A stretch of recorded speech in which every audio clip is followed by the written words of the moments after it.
Hi, everybody. Good evening. Thank you all for joining on this Friday evening before your weekend. So, uh, I would like to welcome all of you for this event. It has been in the cards for a long, long time. Actually, a year ago, we started planning.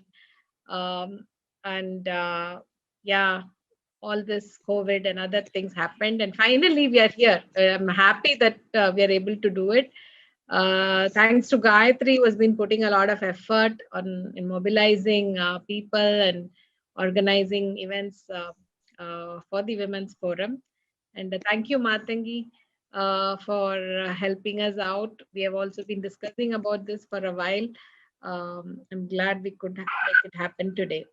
So yeah, the topic of discussion today is like gender matters. What's happening in campus? I would like to put it that way.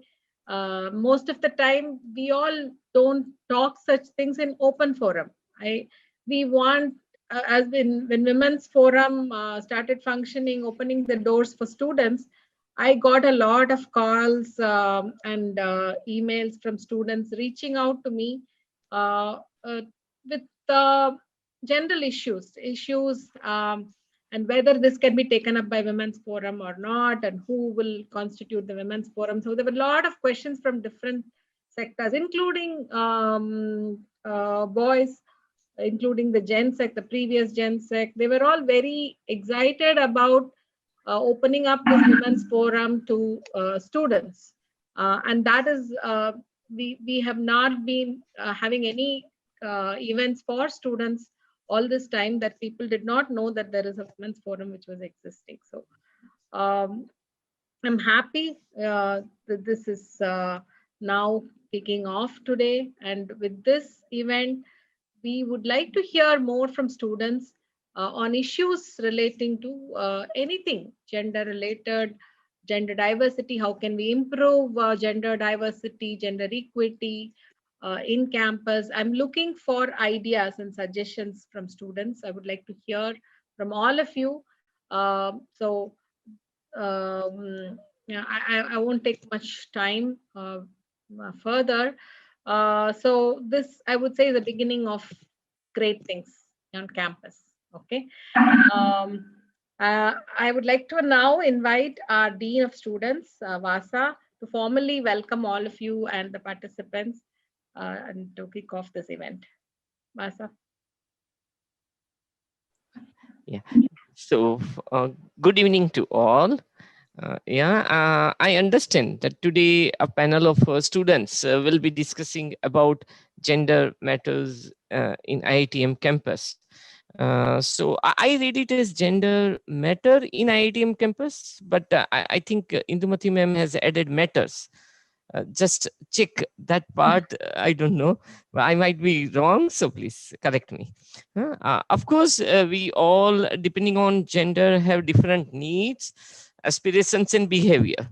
And we all also accept that everyone should have equal opportunities, fairness in treatment, and without rigid gender biases, gender prejudices, or gender roles. It is a fundamental human right that we all accept. However, we are not realizing the same in true sense. We just accept it, but we don't realize it, that it should be really the same, right? And there has been some progress over last, maybe say a decade, right, or a couple of decades, maybe last one decade. No, lots of changes we are observing in India, that slowly, right?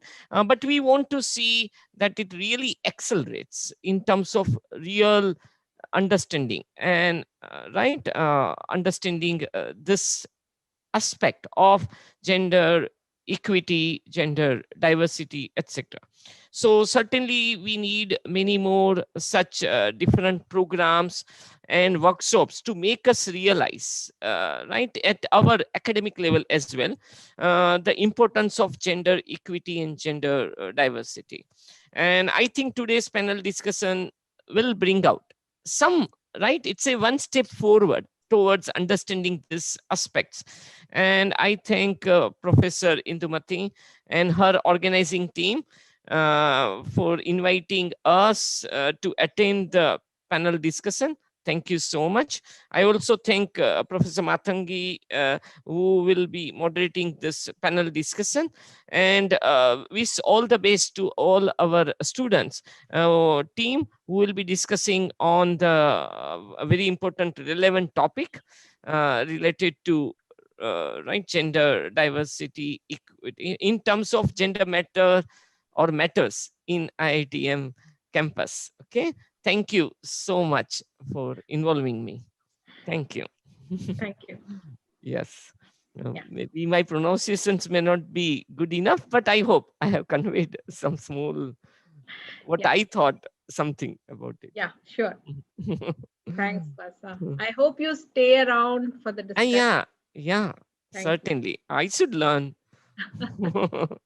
All right. Okay. So I would next call upon Gayatri to introduce us to the bright and young and enthusiastic panelists who are all waiting to share their knowledge and experience, including the chair of the panel, Professor Matangi. Gayatri, over to you. Thank you, ma'am. First of all, good evening to everybody. I won't take much of your time, so I'll start off with introducing the moderator for the discussion, who is Dr. Matangi Krishnamurthy. She is an associate professor in the Department of Humanities and Social Sciences, and her research work also includes anthropology of work and gender. And we are really excited to have her, heading this discussion. Apart from that, the student panelists are, span UG students from different student spheres. And so we have with us Brisha Gupta, who is the current Institute Sports Secretary, and she was also previously the Women's Representative for Sports. She is a fourth-year undergraduate from the Department of Biotechnology. Then there's Darwin, who is the current Hostel Affairs Secretary. He's also an Institute Secretary. And he's a fourth-year undergraduate in the Department of Engineering Physics. And there's Sankalpa, who is again a fourth-year undergraduate in the Department of Biotech. And she is a former head of iGEM. And I am a fourth-year student of Engineering Physics and Data Science. And I'm the current undergraduate representative within the Women's Forum, and I'm also a hostel secretary for Sharavati Hostel. And with this, I hope we can dive into the discussion. Over to you, Matangi ma'am. Thank you. That's fantastic, Gayatri. Thank you so much. Let me start by taking myself from the head position to the back bench around here. I think of this as the beginning of what I hope is going to be a terrific conversation, if our pre-conversation already gave me a hint of what's to come. So let me start by thanking the four of you for making time to come and think about this. As much as I enjoy the fact that so many people have logged in to listen to us, to me, the most beautiful part of this is listening to the four of you. So thank you, first of all. I'm looking forward to this greatly. And secondly, thanks to Gayatri for being the driving force behind this and doing all of the backbenching work of putting people together. And to Professor Indumati Nambi, who's been quite a force since she took over the Women's Forum. This is our first event, and as many have said before me, hopefully the first of many events as far as discussions are concerned. We have already had a slew of events, a slew of discussions. There's been a lot of talk. So this is the beginning. This is the heralding of gender no longer being something that shows up every now and then when there's a crisis, and then you can say goodbye to it because, grades and other things take precedence. Instead, let's start talking about the Women's Forum and gender matters as truly mattering in the verb and the noun sense of the word to address your conundrum, Professor Vasa. With that, let me invite each of our panelists to perhaps say a few words. Let me just throw a little googly at you, right? Each of you, from your own point of view, experiences in the Institute. Why does gender matter? I feel like it's becoming obsolete, right? We're now in an agendered, post-feminist world. So let me start by asking you, Brisha, can you enlighten us about how, in your view, gender matters? Sure, ma'am. Actually, firstly, thank you, Gayatri, and thank you, all the professors who have been really involved with us. Actually, ma'am, you were thanking us, but we're really glad that you're bringing out our voices because eventually, like, I think we're talking on behalf of the student community. So, yeah.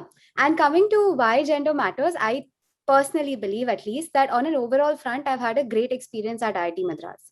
It's not as a woman, but as a generic student, I've had a great experience.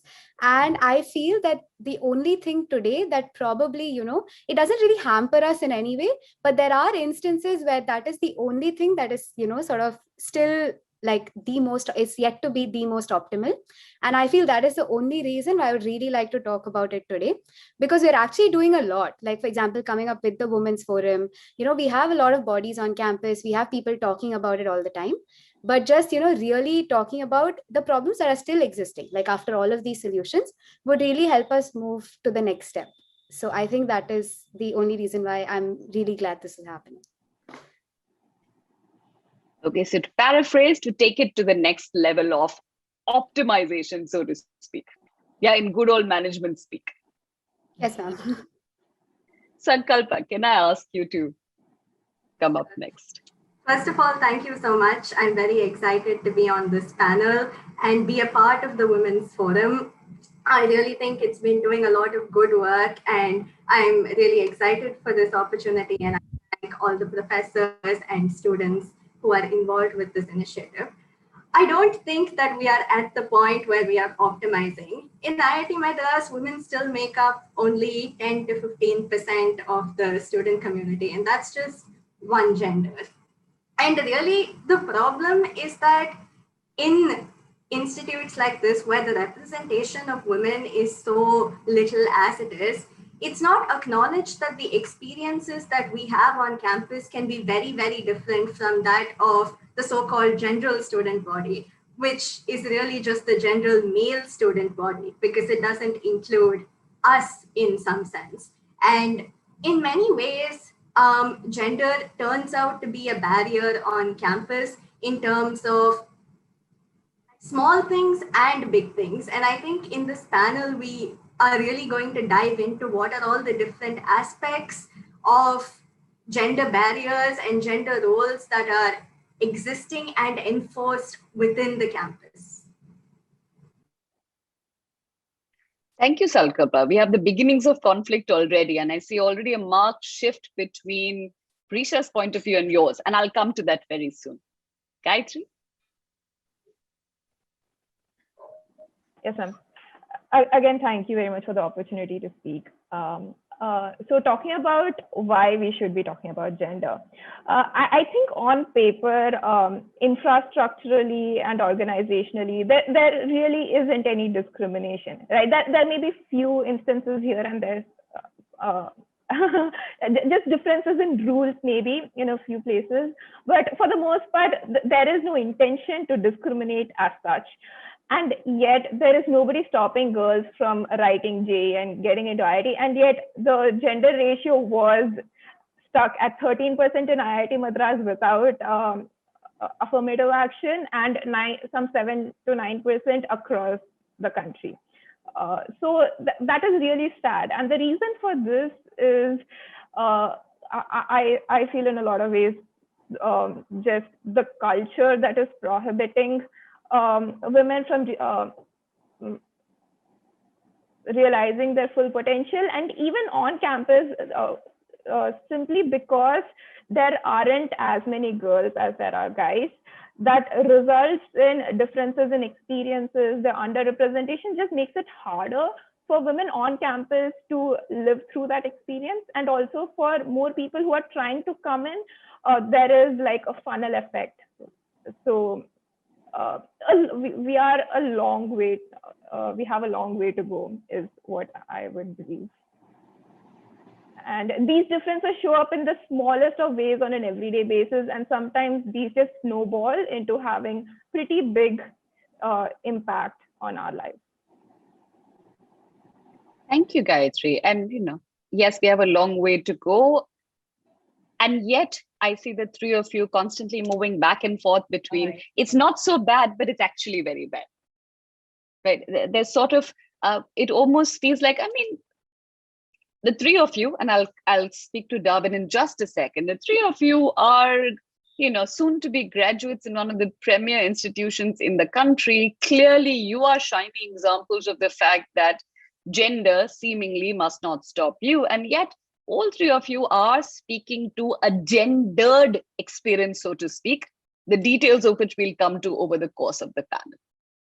Darwin, I have a slightly different question for you, which is, of course, gender matters. And why does it matter? We see in the most obvious fashion.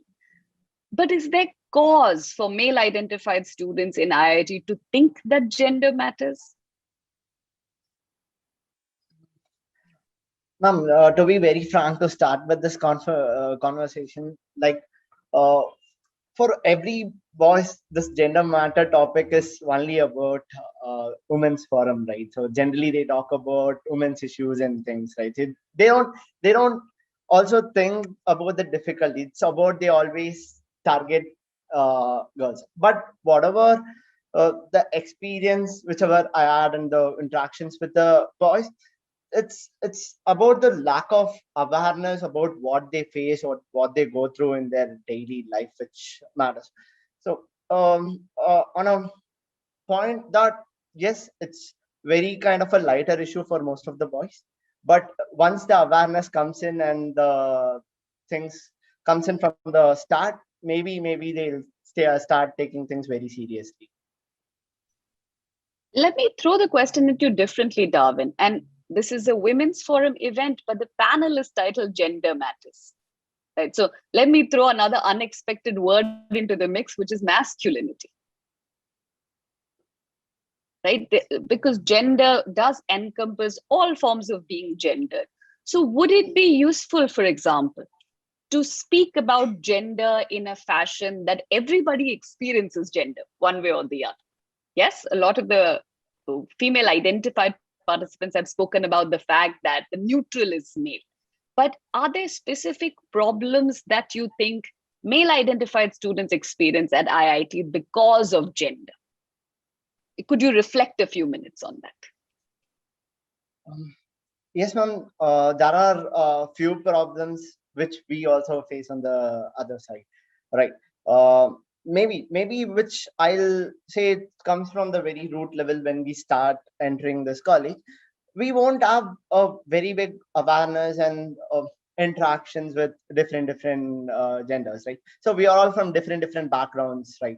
So some people from big co-ed school and from a very boys school, so they come from different backgrounds, and they try to start interacting with people, right? So in that initial part, that's where people lag, I feel, in the entire issue, right? So some people are very open, some people are very conservative and things, keeping all these differences in mind.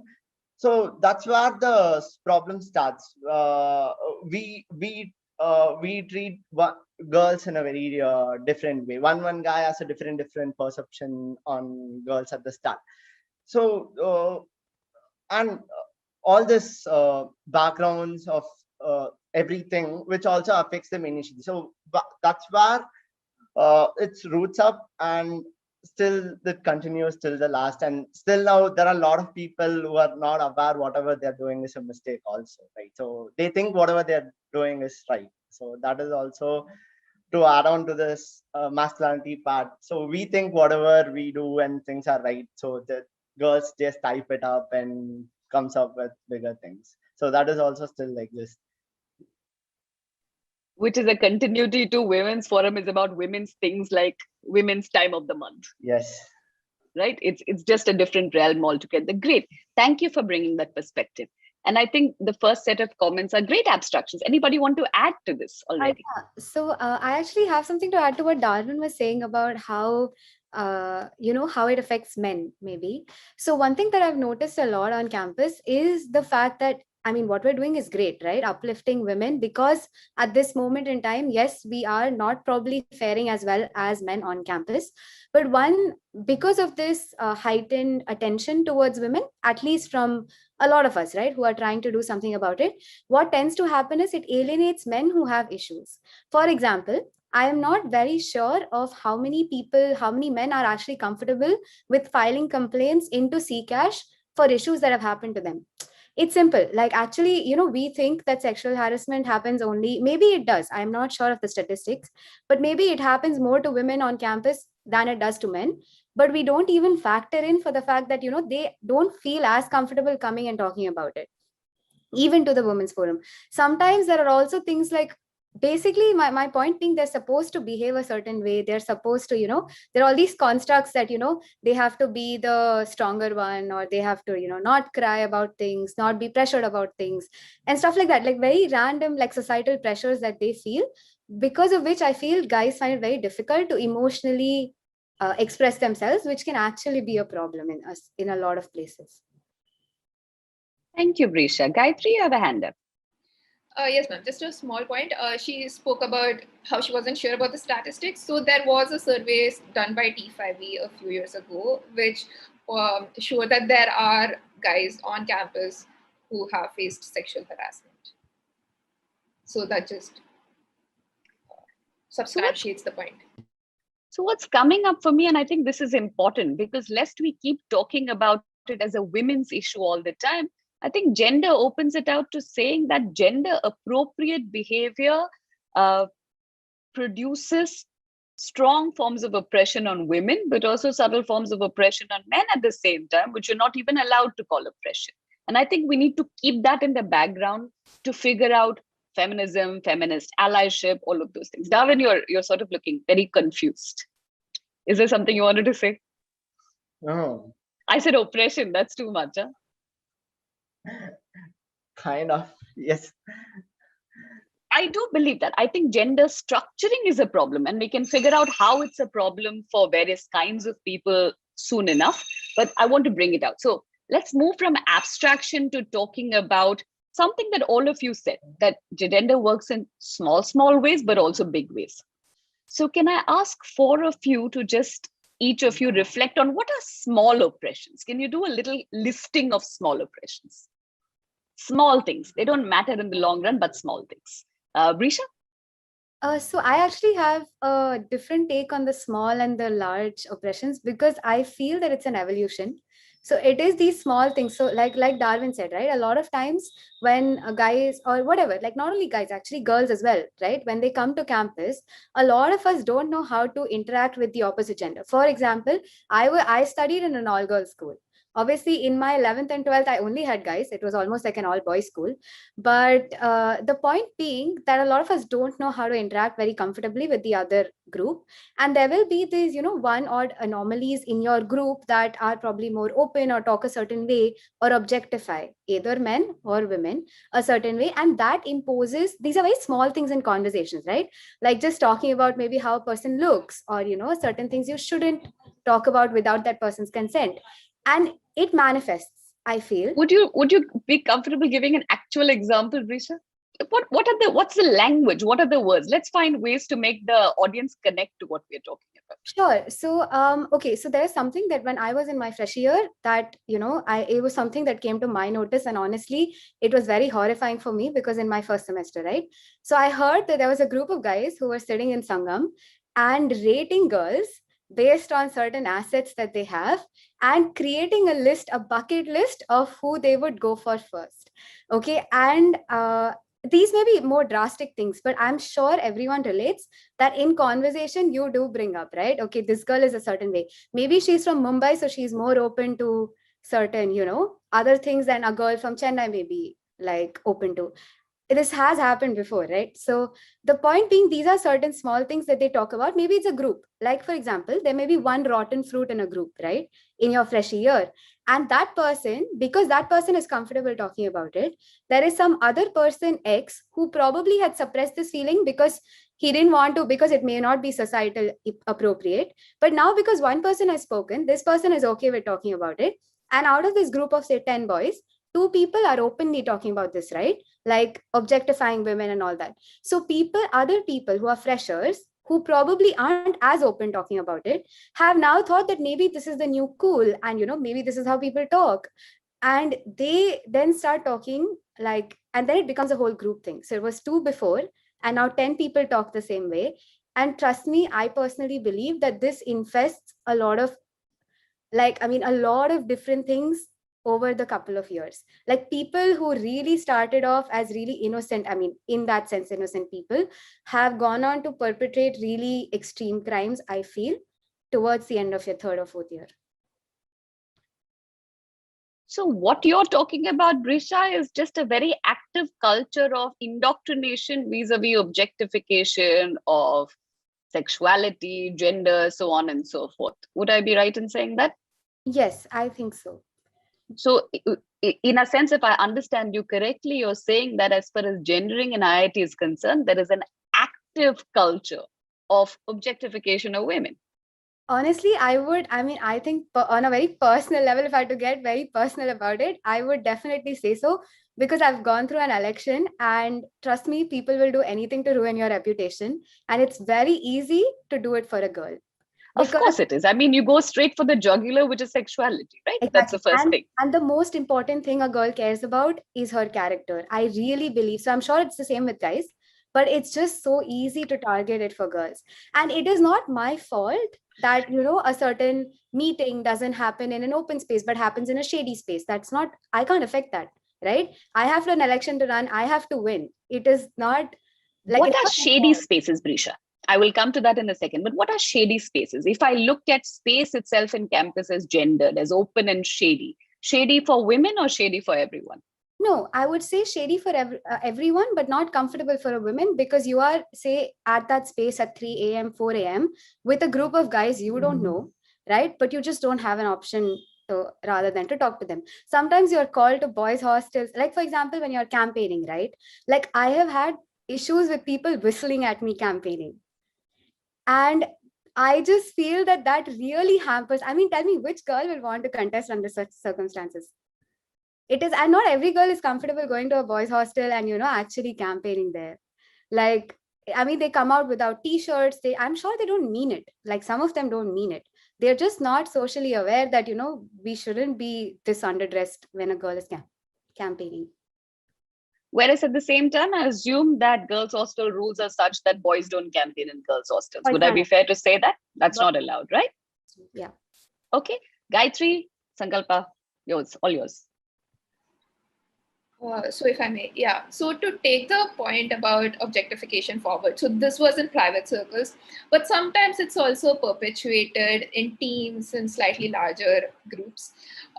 For example, I would like to believe that any freshie's first introduction to what the institute culture is like actually happens during the freshie night, because that is the one big event that they are participating in. And so this is what the freshie night stage looks like. That's the stage, and on both sides there are trip screens. And most of the jokes on the trip screens are objectifying the girls on stage. So a girl would say something and then people would start laughing, and the people on stage have no clue about what they're laughing about. The girl on stage has no clue why they're laughing. And but that was basically because of comments by people who are sitting on these trip screens, and vulgar comments over there. And also just a few other cultures, like how if there's this idea that the one event that you're looking forward to during freshie night is the girls' dance sequence. And that is fed into the heads of everybody participating in the freshie night, the audience, and the girls who are dancing themselves. There are seniors who come and tell you that, you are going to be the star of the show. This is what everybody's coming for. So you get into the college. This is the first big thing you do. This is what your seniors tell you. Your idea is, okay, so ye bhi chalta hai yahan pe. Like, this is how things work. So if I understand correctly, your first introduction to being a proud member of the IIT community is how well you dance. But not only choreo, a couple of other events also. Like I think when we were during anchoring also there are jokes that get a little vulgar, may not always be comfortable for everybody. So So what I'm that's reading the is general really, so vibe of correct me the. if I'm wrong, there is an active culture of sexualization of female identified populations. Yeah, and also girls end up being party to it. Sure. They may not be entirely comfortable about it. They don't voice it out. They are also unsure about what other people think. No, I understand. I mean, this is sort of the oldest trick in the book, right? To say women themselves participate in it. They also wanted. I mean, I'm not concerned with that because we are talking about not individuals, but cultures of the institution. So I'm taking all of this on board to understand that these are sort of rituals that are passed along.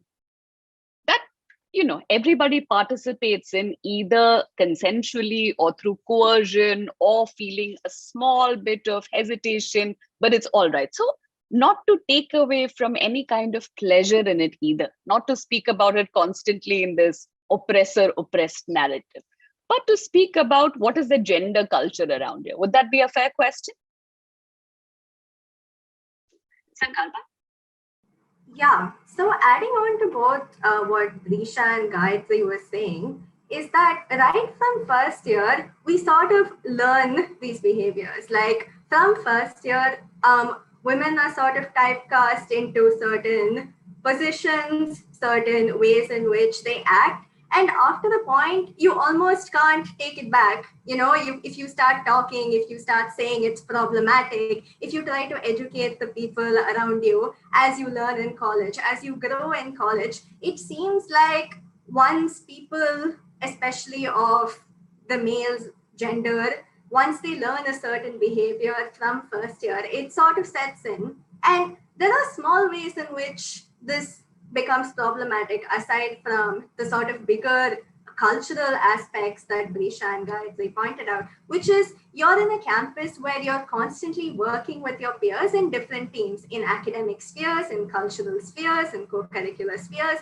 in sports. And it feels like women are both hyper visible and also our achievements are diminished on the same end by saying, oh, she's a girl, And I think Brisha can definitely speak about this from her side of being a sports secretary. But as a member of a sports team in my first year, I feel like people thought, oh, it's just one more person. The girls' team is so easy to get into. The guys' team is so hard. They have like so many people applying and they're just so much better. And it seems like we're not taken seriously on one hand because we're just women. On another hand, they're also like looking at our skill level and saying the same things. And similarly, this also plays out in terms of what sort of activities and spheres we want to explore in college. I feel like a lot of people are hesitant to join certain teams, to join specific activities, because it almost feels like, oh, I feel like that team will have only some 20 guys. Do I really want to subject myself to that?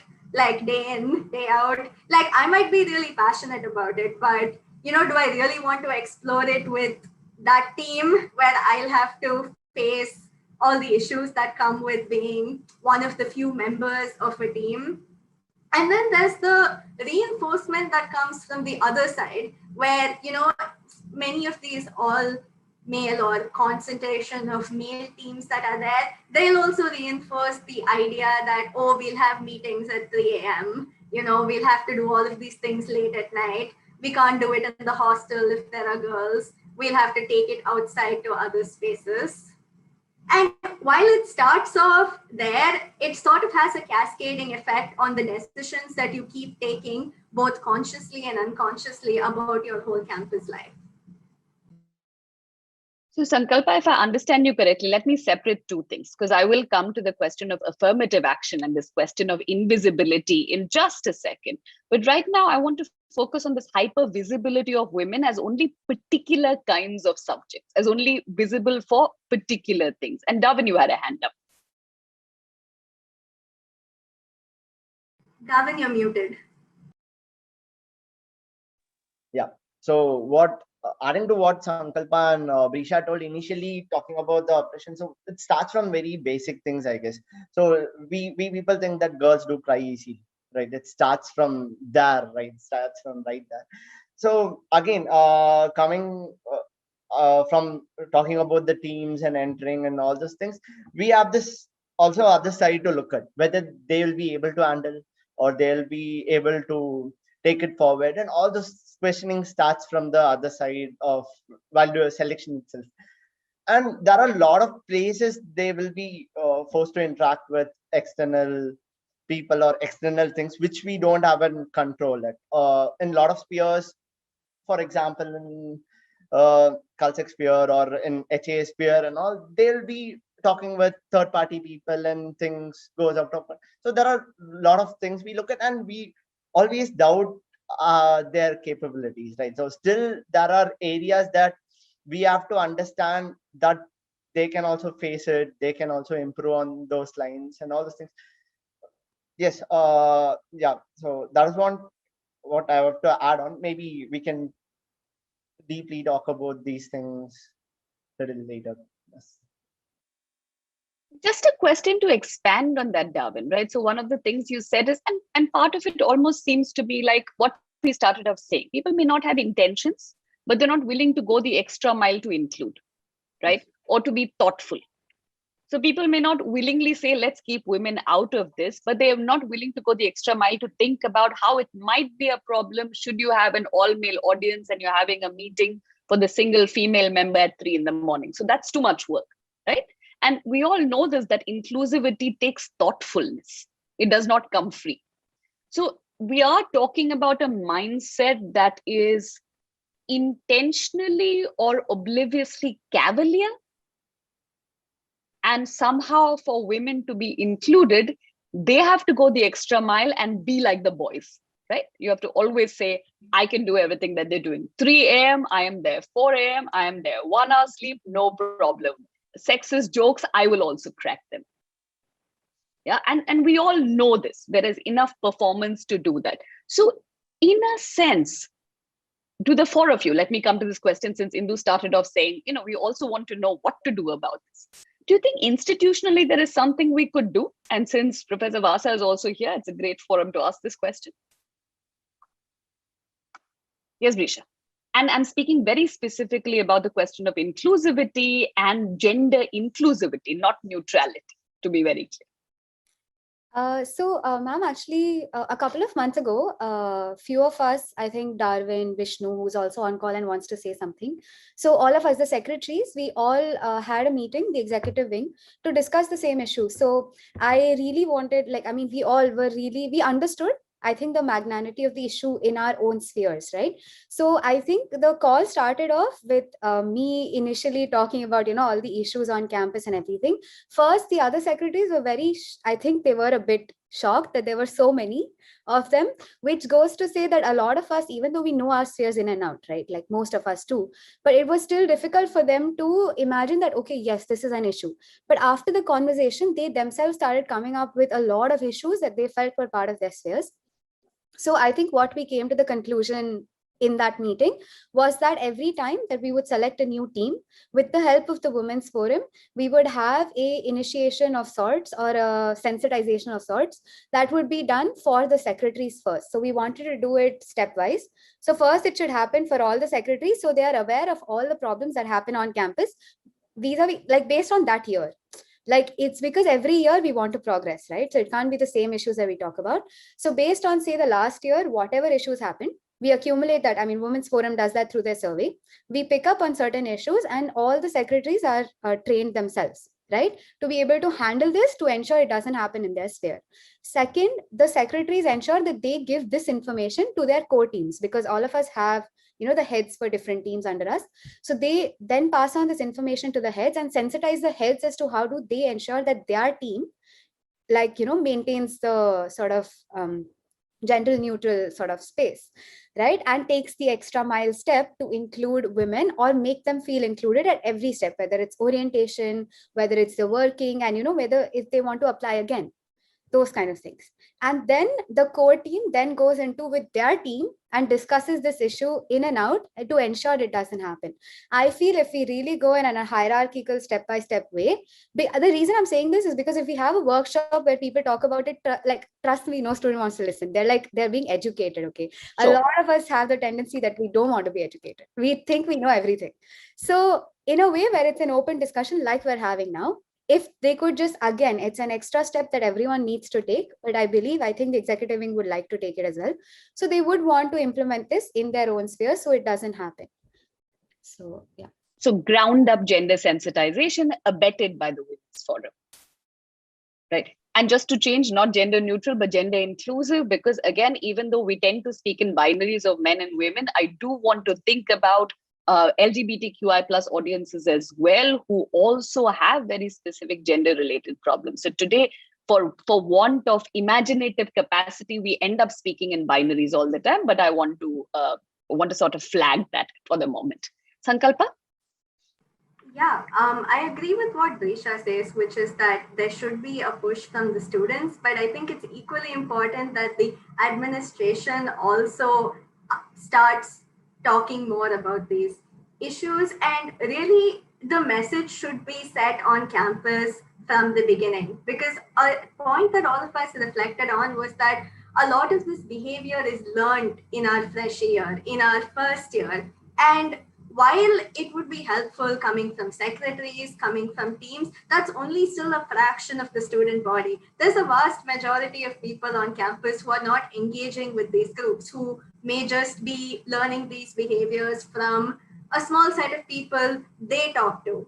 And so I think while all of these workshops and stuff may not resonate, I think repeated conversation and just keeping the conversation going and talking about it, bringing it up. And this is not only about, women issues or male issues, but LGBTQIA issues, and really giving a space for people who have these issues and who are facing these problems to also have them addressed, redressed, to have a safe space to have conversation. And I think that's something that was lacking before the Women's Forum came up. And it's now providing us this whole sphere where we can talk about all of these issues that are there. And it would be great, and I think it is, that it's going to be very inclusive to the LGBTQIA plus community as well. And really, we should give a platform, and the people who should be listening should not just be, the people in power in the student body, but also the administration, and there should be accountable action taken when there are problems, and grievance redressal should be taken very seriously. And that will really set the standard on campus for how seriously we take gender inclusivity. Great. I'm coming to that. Still, number 2 and number 3 on my list are invisibility vis-a-vis affirmative action. And third is questions of violence, harassment, and redressal. So, well in line, everything in there. I want to close this set of discussions by saying we're speaking about an active culture of not only obliviousness to gender specificity or gender inclusivity, but an active culture of sexism of a certain kind, which should be addressed from day one, repeatedly, incessantly, relentlessly through conversation to establish a baseline. Would that be a fair summation? Okay, then let's move on to question number 2, which is this question of invisibility and affirmative action. The idea that you've gotten in because you're a girl and you're really not good enough, right? And how that doggedly follows you throughout your career. And I just want to interject here to Tarun's comment. Tarun, we are going to have other panels as well. Like Indu just added, we already did a pre-panel with this set of panelists and we were spilling over. So we want to keep having these discussions and see points of overlap, but also points of difference. So yes, invisibility. Who wants to tell me more?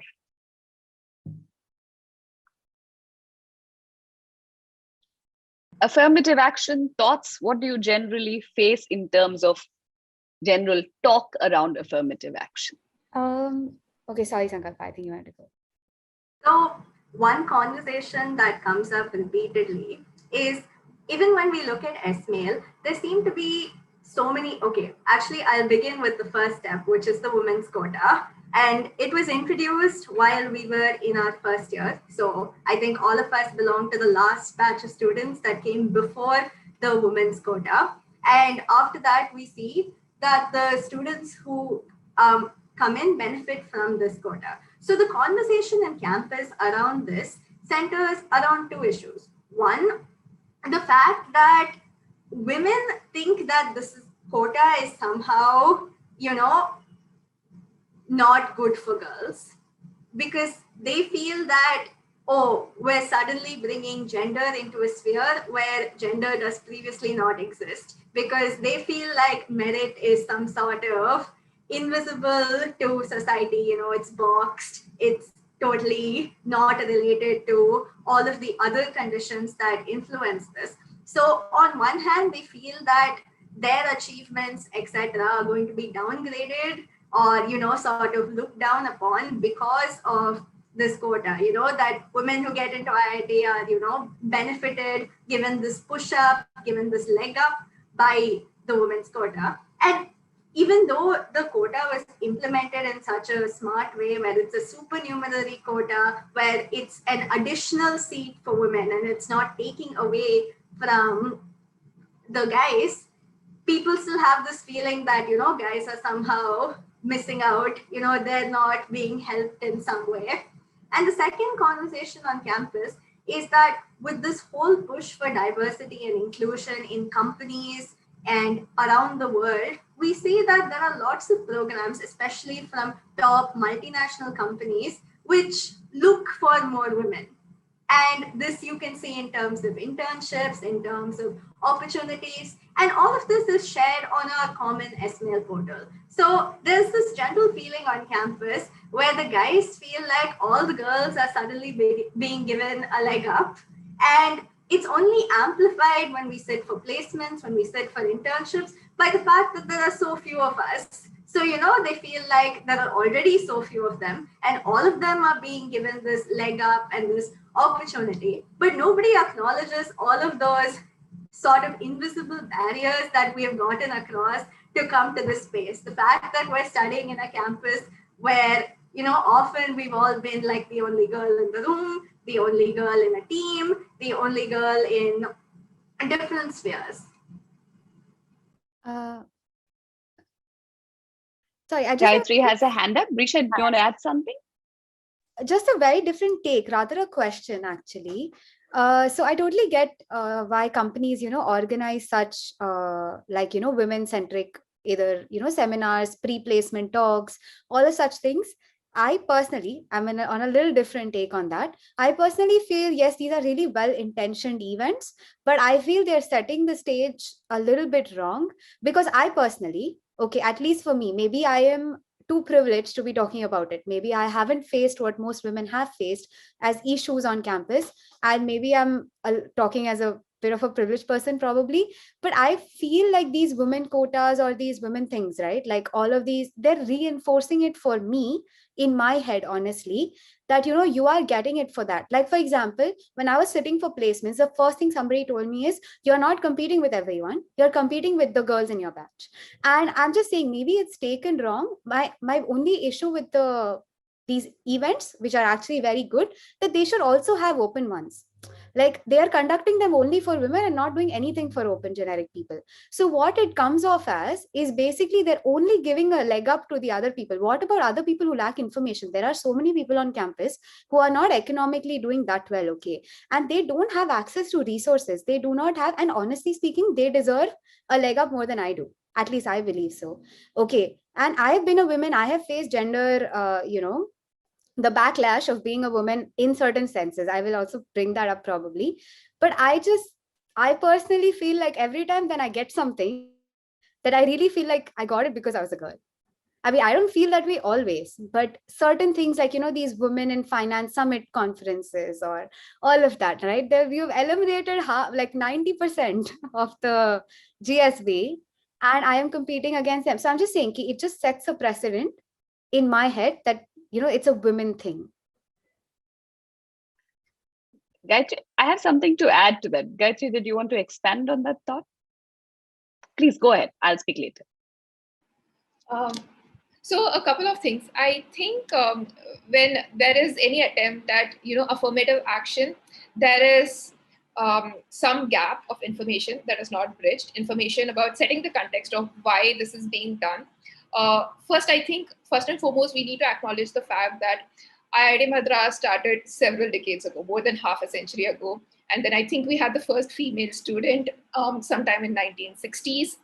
It's been nearly 60 years since then for us to go from 0% to 13% organically.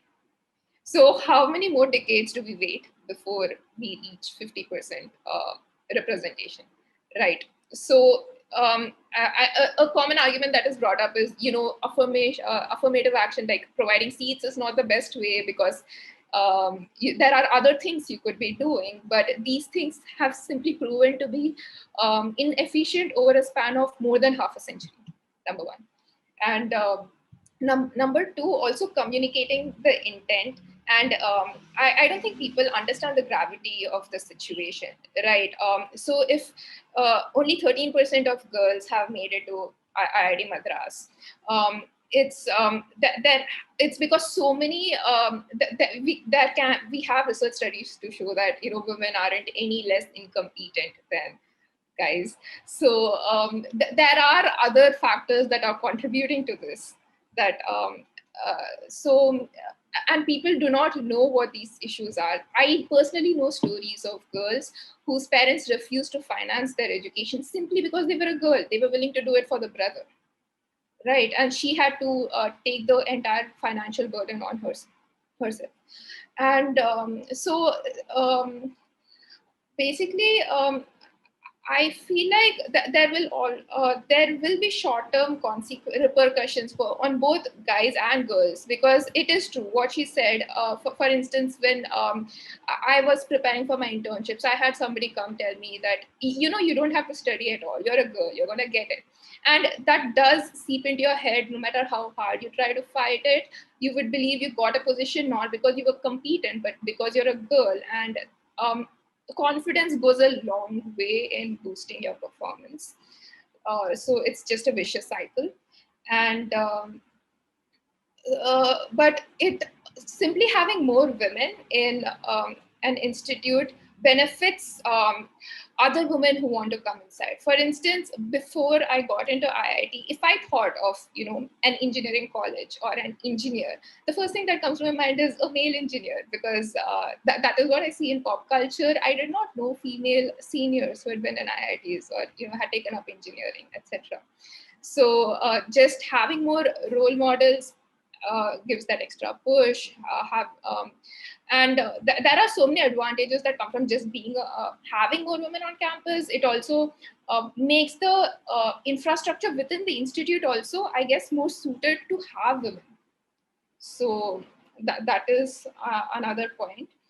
And also on how it is received, it is surprising. So like within campus, these are some things we see around us, but also I have my brother who's currently studying in 12th standard, and he's in a coaching institute. So he was telling me about how his friends genuinely believe that did not know that the seats were extra, that the instructors and coaching institutes actively pit girls against guys and tell the guys that these girls are taking away your seats, so you better work for it.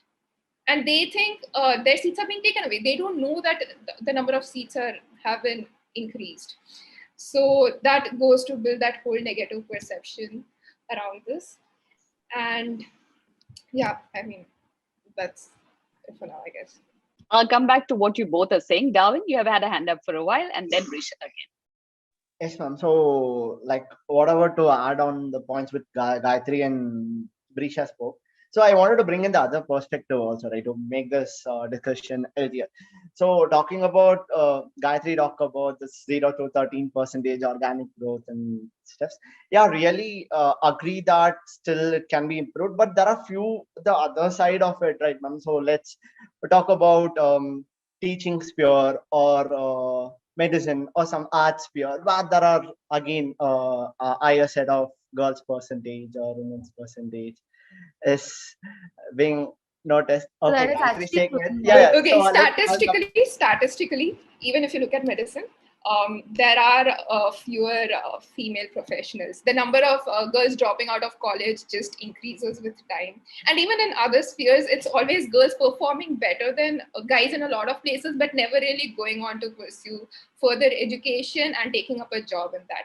And I would Across say, all let's spheres, stick women to are the context underrepresented. for now, Sorry. because Yeah. medicine has a slightly different story also, depending on which specialization is seen as a female Yeah. one and which is seen as a male one. Surgery as opposed to gynecology. So, so let's keep that out of the discussion ma'am. for a second, Darwin. But I really want to hear what you have to say in terms of within IIT. Yeah, within IIT, exactly, ma'am. So coming to this, whatever the Prisha started with, this internship and things, right? The problems that we face. So generally, it starts with the ratio of 6:1 in the campus right now. There are 6 boys for 1 girl, right? So when coming to placement and things, I just wanted to put in the boys' perspective what they generally feel about this topic. So we talk about equality, and everyone is putting enough equal number of fight, and at least we are trying to create a equal opportunities for people inside it. So when these companies come up with this mindset of 1:1 ratio of picking up, they are really getting demotivated at that point, right? So they also put in enough effort, and at least inside institute you have equal opportunity, right? At least that's what we are trying to achieve right now, right? So in that case, when you talk about this equal opportunity at that point, and whatever the facilities we are accessing inside, is almost equal, right? In that case, that's where we people put, we are kind of very down, putting us down. So this is one thing, very very important issue that everyone talks about it every day of their institute life, right? So this is something which I have to add on this internship part. And again, Brisha being the sports secretary, she might know a bit more. Again, in sports also, we have this discrimination for girls, saying that okay, getting into sports team is very easy for a girl, right? Being a boy, Not discrimination for girls, Darwin, affirmative action.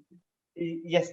uh yeah, maybe I worded wrong, but what I wanted to put in is, still this is something what we assume, or whatever we think is kind of wrong, where they have put in enough, where we forget to um, give importance to their efforts, right? So to be in the team or whatever they are trying to do in their NC life, they are also putting enough efforts. So just what we just say is, yes, being a in NC, it's very easy to get into sports team or different specific areas, right? So All you have to do is be a girl. yeah, exactly. So we are not recognizing their efforts. That is something wrong on the other part, Sure. right?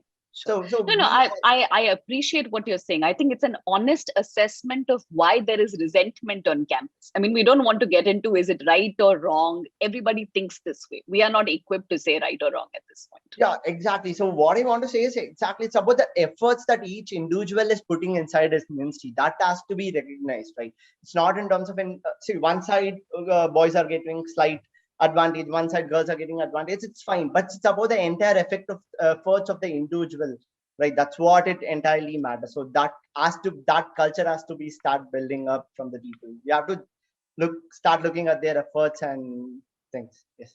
Okay, I will come and summarize that as well. Sankalpa and then Brisha. Yes.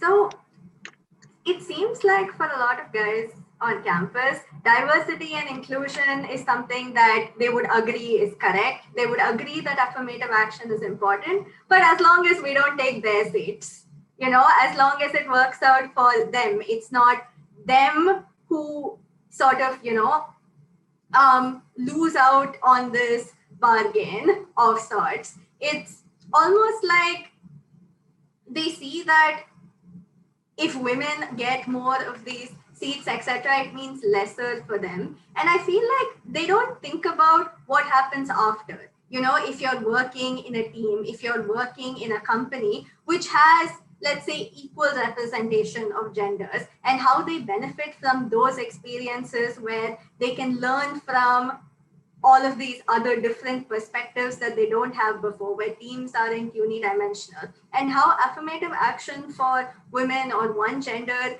that isn't just important for that gender, but it's important for the organization as a whole, but also for the privileged males in the organization in terms of their experiences in teams, in terms of how they learn, in terms of their interpersonal relations and interactions. And that sort of attitude or aspect just doesn't arise, and it doesn't organically arise because of a lot of reasons on campus. But I think it would be important to sort of bring this other perspective that they also benefit by having more women or other genders around. Okay, I think we may be going round and round a little bit, and we are soon going to spill over without discussing very important things. So let me just, I see you, Brisha, and I also saw what Amog said on the chat and you responded to. So let me also highlight that, right? We're discussing two parallel things over here. One is, of course, the sense of individual competition and the seeming fiction that once you enter the IIT campus, there is gender neutrality. Everybody puts in the same effort. So it's the same starting line. Therefore, anything that a woman gets over here is by virtue of being a woman because there's affirmative action. So there is that perception, which again may not correspond to reality at all and badly affects the confidence of women applicants. So that's one side of the story.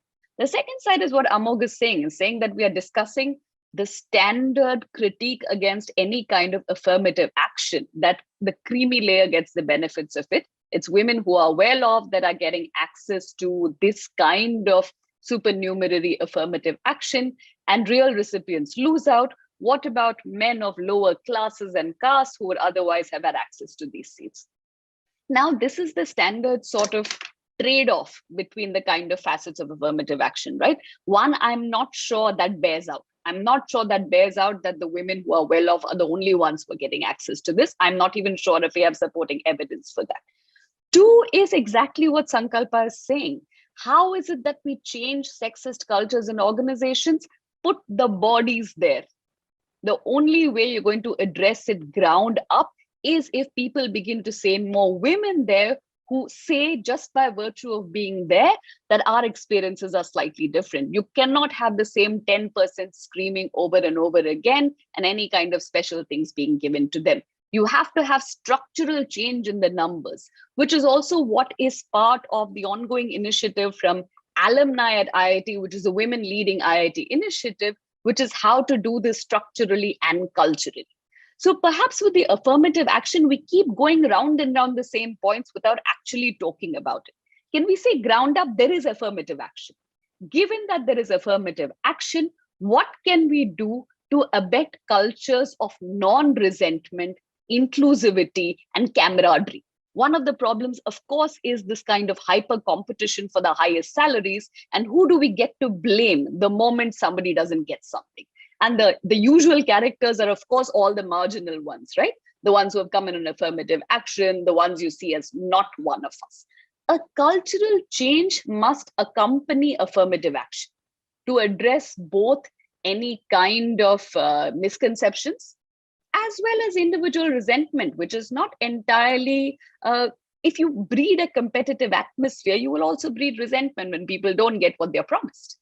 We need an institutional cultural change. So for the last set of comments on affirmative action, can I ask each one of you, not just in terms of what is the problem, but how would you address it? Just not in terms of solve it for me, give constructive criticism, but what do you think would be a good first step? Yes, please. Yeah, so actually, just very quickly going over exactly what you said, I feel that this resentment, right, that comes up because of the ways we're conducting, like, this, say, this reservation of seats or the supernumerary seats in this case, but whatever, like Amog also said that, these are people who are actually like more the creamy layer who are getting it. One way it's actually helping others is because they believe now that, okay, no, I have a certain number of seats I can fight for. A lot of parents in a lot of homes don't allow people to fight for, say, engineering because of the low acceptance rate. But given that they have a certain set of seats, at least they're allowed to compete now. And like you said, I mean, actually I agree with Amok that maybe today 90% of the people, 99% of the people who are getting these seats come from coaching institute, come from good homes, right, who are taking this. But maybe the 1% at least have gotten in, which they wouldn't have because of this push.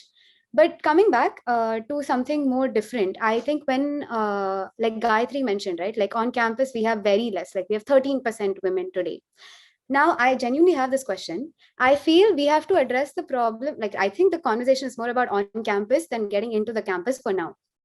Okay, so obviously it is a superset, like I understand, but I'm saying ki once people get in, you're 13% women in the institute, like Darwin mentioned, and the people who are applying, so most of these companies, multinationals, right, the said multinationals who are coming to hire people who want equal ratios, they genuinely, they I think the majority of them come on day 1 and day 2 of placements. And to be very honest, their screening process, okay, includes things like PORs, you know, things like wherein people have done stuff in the institute, right? It is women who have found a way to break out of the shell and represent themselves. But honestly speaking, if you really look at the numbers, the number of women fighting for the 50% seats that they are offering versus the number of men fighting for the 50% of the seats, honestly, I feel like 1:1 ratio is genuinely unfair because the people getting it, okay, like these jobs or internships or whatever, like somebody who's gotten an intern out of Insti, right? I personally don't see, I have faced, like I said, I have faced gender discrimination, but I don't see why it should be a 1:1 for me, honestly. Right. And I know Disha, we can't address, I mean, we can't go to D&I policies of corporations on this panel, right? As much as I'd like to solve that too. I'm saying, in a sense, I'd like to address the cultures of this kind of resentment and, you know, hitting at people's confidence on campus. I think the D&I question is a much larger one. And that's something we can talk about separately. I will bat for both sides of it, honestly, but I want to ask from you this culture of belittling affirmative action candidates on campus. What can we do about that? So the one thing I was coming to is the fact that this resentment. So to be very honest, so like Gayatri, like when I mentioned the same thing in the room, she was my roommate. So when I mentioned this to Gayatri that, you know, I feel this is unfair, what she told me is you are not able to see like all the problems that people actually face, women actually face. To be honest, I realized seeing problems I was facing because of this conversation I had with Gayatri, right? Now, the thing is, a lot of people, I think here, do not see those problems. And I'm glad we're having this conversation for that purpose. But in general, I do agree that like a lot of problems go unnoticed just because enough people don't talk about it. And because we have adapted to this behavior that it's okay. Like this is natural and this is everyday life, right? We don't even realize it's wrong. So I think, yes, talking about it, like Sankalpa said, in the fresh year, we should really have workshops. So we have GN classes, right? I think skills GN classes. So we should probably talk about that in those forums and not as a workshop, but more as an implemented thing. So like more gamification oriented, more situation based, where you're putting people in various situations, seeing how they react and then calling them out. You know, maybe this can be changed a little bit. I feel that would probably help. Okay, so gender specific orientation, gamification, role play, so on and so forth, an active investment in gender relations and trying to understand different gender experiences. Gayatri?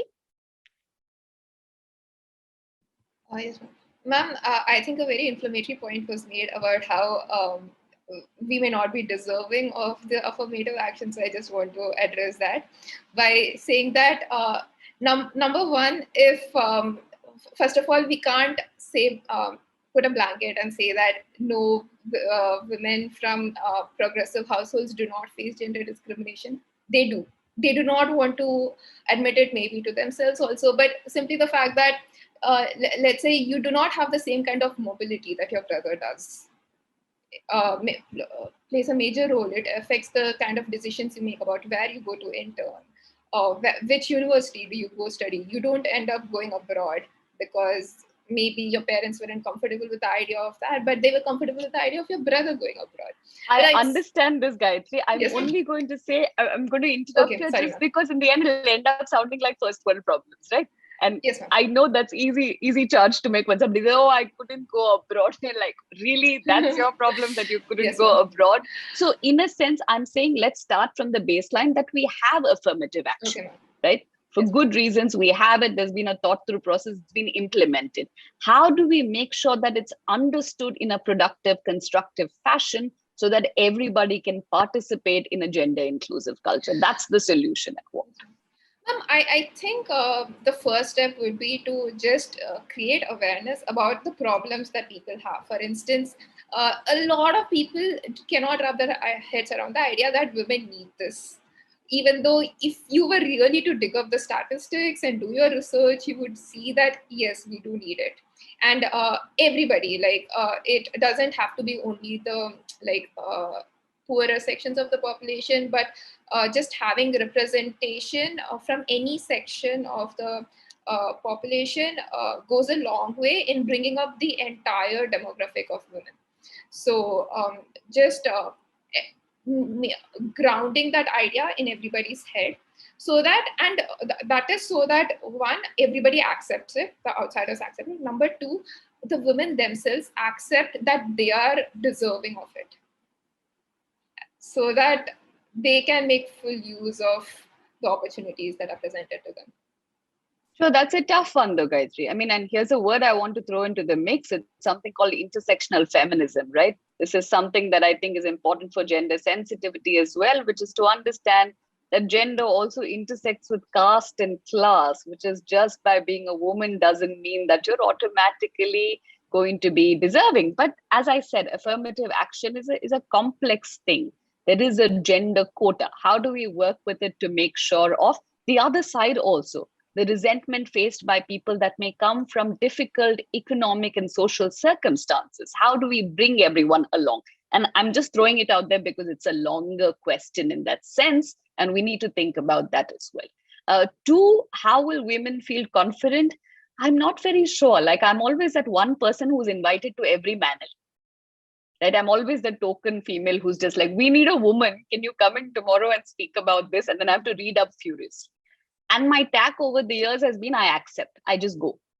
I understand that I am not the best person. If they'd done a little bit more work, they would have found a woman who is of much better expertise to do this. But I go anyway, because I feel like just representation as a warm body over there means that some woman is seen as being able to do the work. So I think part of the responsibility for women who come in also is to actively produce a gender inclusive atmosphere on campus. There is a responsibility that comes with it, to not be taken along with the culture of individualism and competition, right? To propagate more awareness of other kinds of issues as well. Sankalpa, I'd said my piece, sorry. Sorry, I forgot what I was going to say. Sorry, you had your hand up and I went on and on. My apologies. Oh, I forgot what I was going to say. Shall I come back to you when it flashes back? Risha? So I actually have a very different point to bring up, but I'm not sure if we're talking about that yet, which is the problem of sexual harassment on campus. Right after this, topic number 3 coming up, which is what this is the exciting point at which I want to sort of end this discussion today before we run over time. I am coming to one that is so obviously a problem, both in terms of its prevalence as well as culture of speaking about it, questions of confidence. So, but shall we sort of summarize this part of this discussion in affirmative action to say that one of the ways to really talk about it is to talk about it, is to bring it up very obviously instead of letting people speak about it in back corridors, to speak about it in orientation, to speak about how to be courteous towards your colleagues of a certain kind, how to lend courtesy and help instead of just competition. Just one last thing to add to just that. I feel the source of information also really matters, like who is delivering the information. Because a lot of us, like I said again, right, how many of us genuinely listen to orientations? We just go there, listen to the team we want, and that's it, right? I feel how like passing information is really essential, but how you're doing it. Now, there's a very small thing. Like, for example, I really like the work Women's Forum is doing, but I don't know, again, I don't know statistics wise, but how many men follow Women's Forum? People just believe it is for women, right? So creating awareness amongst women may not help, and it has to go beyond. And it's not our fault, right? It's almost like we just need them to realize this is also for them.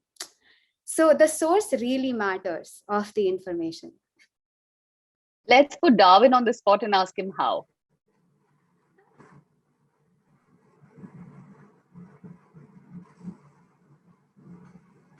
Darwin, I missed the last 2 minutes of this conversation. I'm really How do we make more men, male identified students follow gender inclusivity as active work to be done, or the work of the Women's Forum? So Brisha is asking a question as to how to communicate this. A Women's Forum keeps saying this, we produce a certain echo chamber, and those are the same people that listen to it all the time. How do we bring men along? So allyship, really, that's the question. Ma'am, this is something, it's a responsibility that every student has to take in, but coming about how to reaching out students or how to educate them is something which we can start from the fresh year. As I said, we are coming in as a void people about things, right? We don't have much idea here. So maybe all the teams they are going to start with, or fresh year orientation, or the role plays, it's general, right? So it's better to train them when they're void, right? When they are very less, right? After growing second year, third year, it's very difficult for them to make them understand and all those things. They just build on their thought process and things, right?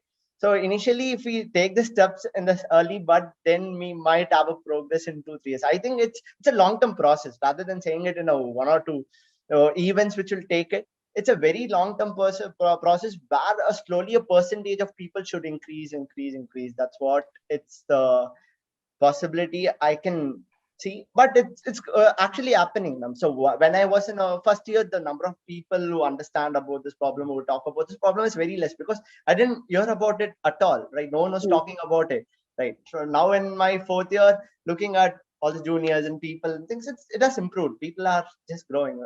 I think we are in the right direction. Just constantly educating them from their budding process will make a impact in few years. That's the entire picture I want to. I have 2 other additional questions for you, Darwin. One, how did you come to a point of recognizing gender inclusivity personally? I mean, is this something that you experienced as a culture of sexism at IITM and there was a transformation at some point, or were you just out of that entire miasma? That's my question number 1. And 2 is really, everybody's happy to be gender inclusive until it comes for their jobs, right? Until there's something to give up in the process of including gender. So, I mean, any kind of inclusivity entails a sacrifice of existing privileges. You can't not move from your place if some change has to occur. So if you could just respond briefly to both questions. How did you come to this? And how will people be convinced that you have to give a little bit for a better sort of society to speak of? Yes, ma'am. So coming to this first question, how did I get to know? So initially in my first year, seriously, I have zero idea about what is gender sensitivity and what this people talk about, what is feminism and all that. I literally had zero idea. And I don't know the actual purpose also, what they are trying to achieve in terms of this feminism. So this was the very major question, but I was light on that part. But this PR culture, again, when I started going into the teams and all those things, the 2 questions that started coming up. In terms of team selection and all those things, they had always this ratios maintaining and looking into people whether they will be capable enough or they will be able to do it. All those things. When it started, I was like, okay. Then it initially triggered. And the second part is while interacting with all this girls and things and all in my second year, I also understood that whatever their small actions they are doing, they'll portray it very big, right? So a girl talking to 4 boys is something bad. They portray in a very wrong way, right? So if I sit with 5 girls and talk, that is not an issue for any of the boys. But once a girl talks with 5 boys or things in a gang, then it becomes a very big issue, right? So then hey, we are gender progressive here. At least we're all allowed to, boys and girls are allowed to talk to each other. What are you saying? Yes, ma'am. But though it's still. No, but I totally get him. Like I've totally faced that before. So yeah. So actually, this is the point 2 parts. Okay. So at one point we are starting to judge girls, right? So when you're starting to judge girls in all their things, right, then comes in their representation and what are the issues they are starting facing. And they literally go into big trauma, man, when all these boys talk about wrong if they're being actually good enough. So then I realized, okay, so we have to understand things what they are going through in the sensitive life, and they're missing out in a lot of things just because they can't enter into that, right? So this is where the point it started. Then I was like, okay, things has to progress and people should start understanding their perspectives as well, right? So that is one point when I started involving these kind of conversation and getting to know about these things. And the third thing is, uh, while I'm standing for hostel affairs security, I wanted to know the culture in the hostel. Okay, what are the pain points of the students, what they face, which I can make it better, right? In terms of interaction between boys and girls and how it can be done, like common places. See, still we talk about this common place for boys and girls to sit and discuss things during night times and all those things. Still we are lacking at that, and girls, a lot of girls feel very uncomfortable going into boys hostel for any kind of their study purposes or any competition purposes and all. It's still the problem persists, right? So then I thought, okay, there are a lot of avenues we can still optimize, increase from whatever from my end I can give, right? So that's how it all started. This thing, this is my first part of this question, right? I think hope I gave a better picture about it. Yes, yeah. And now the second part of the question, what I just lost. I was saying in terms of inclusivity, right? Everybody's okay to do small cultural changes and do, all sorts of, yeah, we are cool like that, except when it comes to, speaking to the money, yes, right? When something comes for their jobs, nobody's willing to give up anything to change the status quo. Ma'am, actually, come talking about inclusivity. See, I took several interviews for my teams and all, right? So the general first question that comes to my mind is the things has to go smooth, right? As in I want to create a team, I wanted everything to go smooth inside the team, right? So I have no issues in including girls and things and all. A lot of people doesn't have any problem in including girls as such. So what if you include, what are the impacts you get? What are the additional problems you have to face?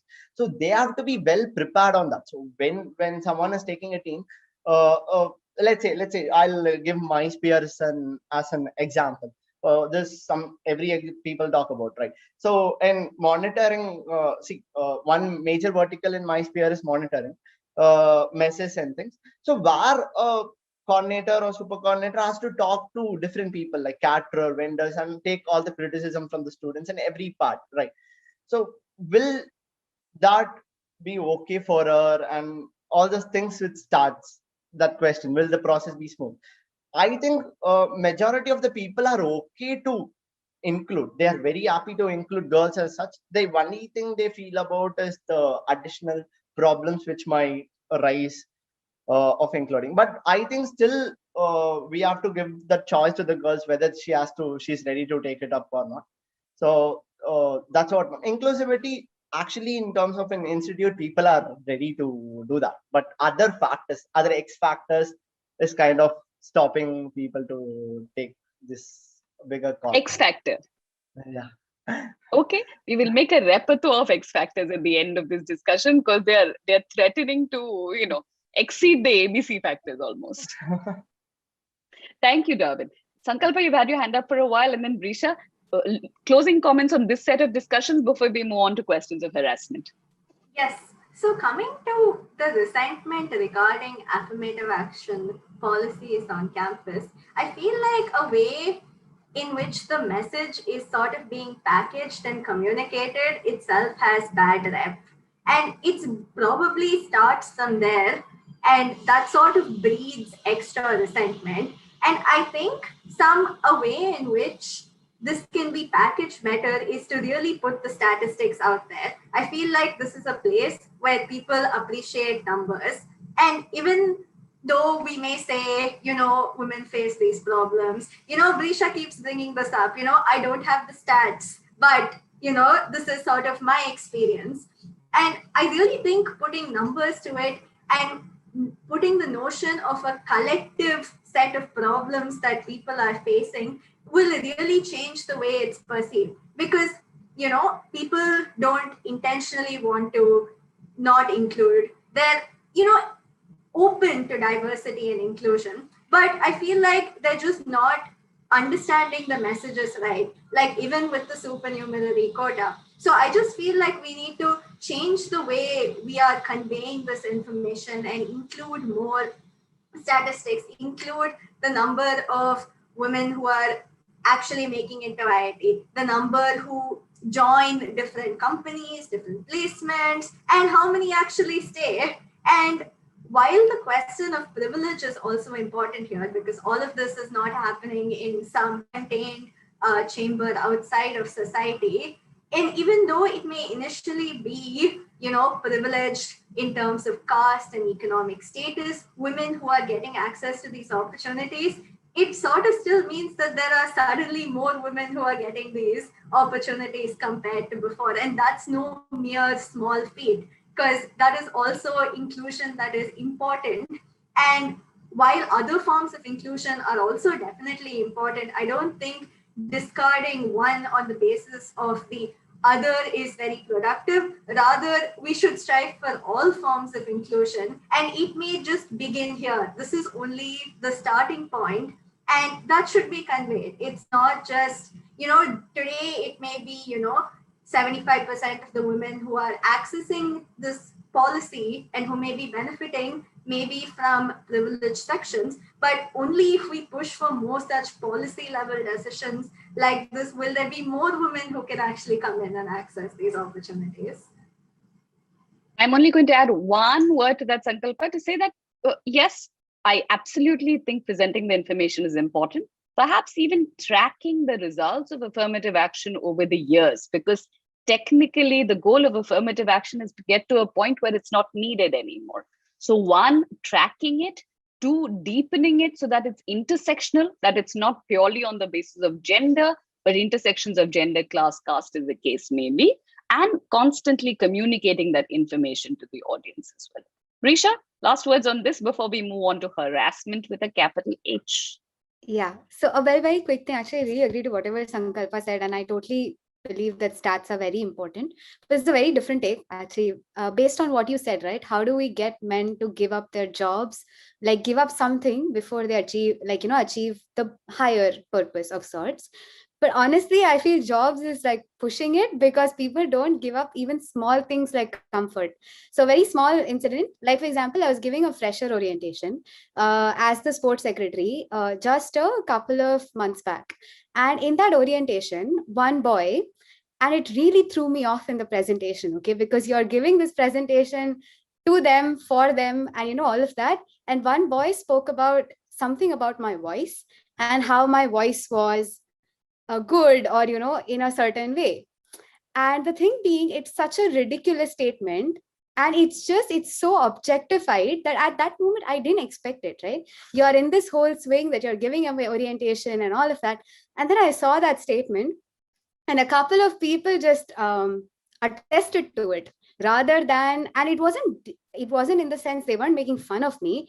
They were probably talking of my voice in a certain different way, right? In a way that is not comfortable for them to be talking about.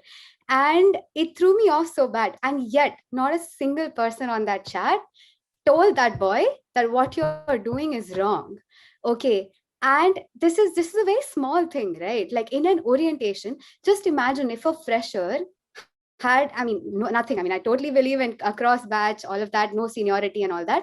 But like if a fresher who's 1 month into the institute could say that to the sports secretary on a public forum, what all would he say to a generic person in his class, right? Or when there's nobody around to see.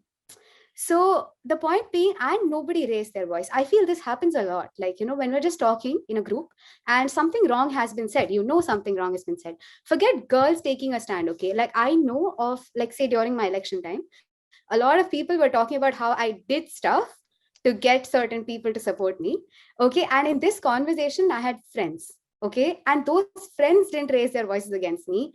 For me, how can I expect that, like forget jobs. If you cannot raise your voice in such a place, right, how do you expect them to give up jobs? Like, I feel like this is the starting step.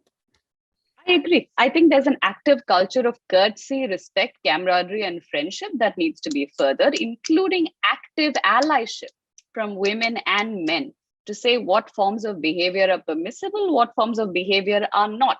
There are boundaries, and this boundary making needs to happen as a culture as to what can be said in public forums to people. I mean, this is sort of an active culture of trolling, right? Which is you have an opinion, you spit it out. It does not matter what the forum is. Unless there is power attached to the scenario, nobody seems to care. Unless your grades are actively affected, forms of behavior are not condoned in a certain way. So I think there is an active answer there, which is an active culture of allyship, standing up for people's rights. Sorry, my dog is going a little berserk in the bag. Yes. Anybody want to add to this discussion before we move on? Any last words on this question of allyship?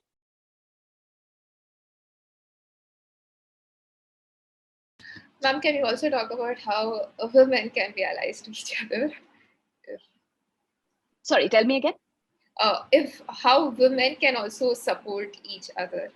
Please, I mean, I would say that's a no-brainer, given that it's 13% and should actively, but often you find that a culture of competition means that women think power exists in behaving in a fashion that is more akin to a brohood than a sisterhood, right? Yes, ma'am. And even women are not willing to listen when they are called out for the same things you would want to call guys out for. No, absolutely. And I think part of it very much comes from a lot of fragile egos walking around, right? Nobody's allowed to call out anybody for any kind of behavior. How could you be wrong? And in a place like IIT, that becomes doubly problematic because you are the creme de la creme, to say the least. So yes, allyship, calling out people. I think there is a certain amount of something that has not been said at all, which I think is very difficult in a place like IIT. Basic kindness towards each other, to give courtesy and to be kind towards each other and understand that everybody is belaboring a set of problems and not everybody is out to get everybody else. So courtesy stemming from the capacity to show kindness to each other. And part of it is institutional culture. I think for those of us here who represent the institution, this is also a note to us to be kind to all stakeholders in the institute, to always be courteous, to always watch language, to not exert power when power is available. That's only a note to self. Let's move on to a much more powerful question, which is, yes, Gayatri? Sorry, ma'am, just minor point. But also when you talk about calling out, I don't know, I do not know how to call somebody out. Be it a guy or a girl who is saying something. I disagree with it. I want to disagree with them, but I do not want to antagonize them. And I often do not know the best way of going about it. So it comes at a personal cost. So. That's a hard one, Gayatri. I don't have much to say. Sankalpa. Just quickly adding on to what Gayatri says, I feel like there's so much onus on women to call out behavior, you know, when we see it in groups, like we feel it, but it just takes so much effort, you know, even when we try to do it, just figuring out how to say it, and then engaging in those conversations can actually be really annoying, if not to the point where it's super triggering, where the people don't fully listen to what you have to say, don't actually engage with your points, but just try to throw a contra perspective. And, you know, it's almost like they're just trying to trip you up. And at some point you get to the stage where it almost feels like it's not worth engaging for your own sake of sanity, to say the least. And this sort of behavior just means that it's usually never worth the effort to call it out, to have that conversation, to take that step, even if you know that you should probably speak up. A lot of collective angst in the room. I have sage-like advice to give you. 1, calculate how much energy you have and choose your battles every day. 2, be resigned to fighting battles every day. Like that stupid t-shirt slogan says, well-behaved women rarely make history. Right? So choose your battles, preserve your energy, But I also think the question of what Gayatri is saying, how do I do it without offending people?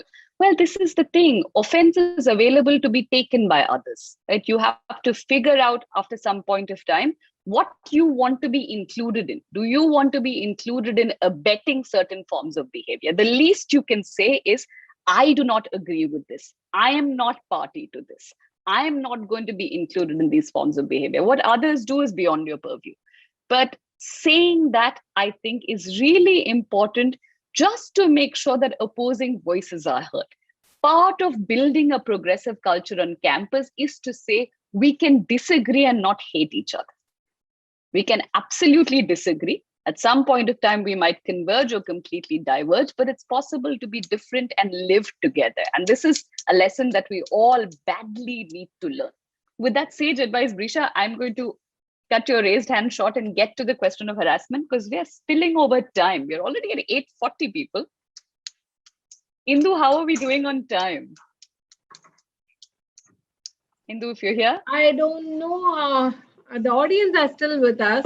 We have which is great. Same numbers. Okay. Even on YouTube. So maybe, okay.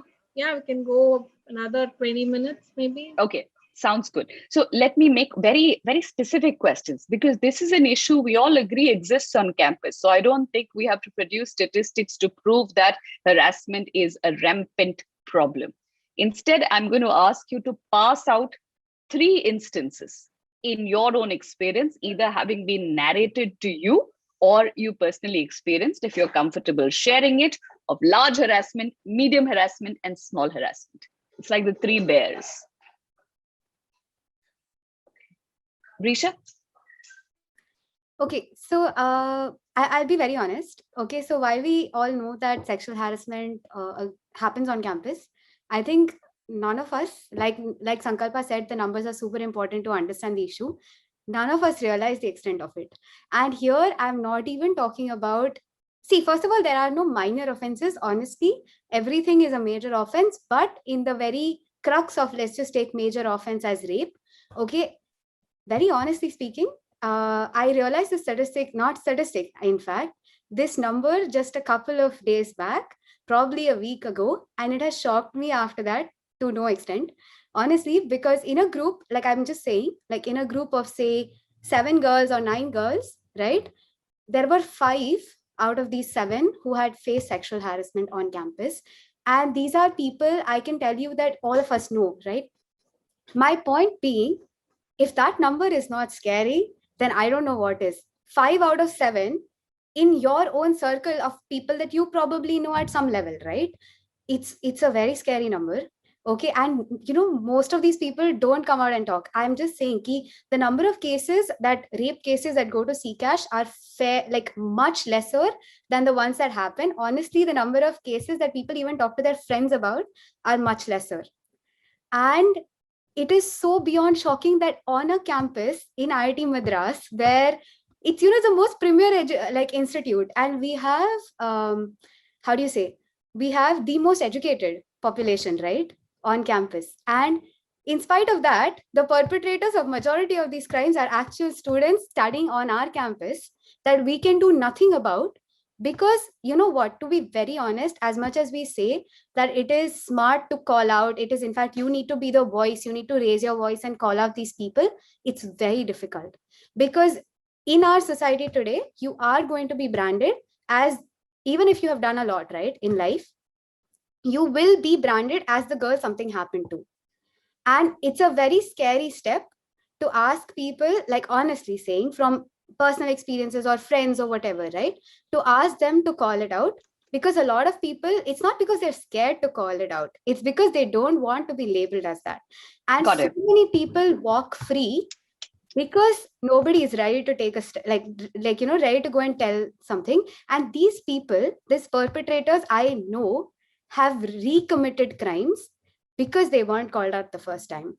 And if that is not a scary thought, I really don't know what is. Because I mean, I'm just saying, firstly, it's, and the second thing is, we actually today, I mean, I understand like CCASH is trying its best to do, you know, what it's trying to do. But to be honest, today, we have nothing on campus for these women who really want to, you, not only women, I'm sure men as well, like Gayatri said, right, have issues.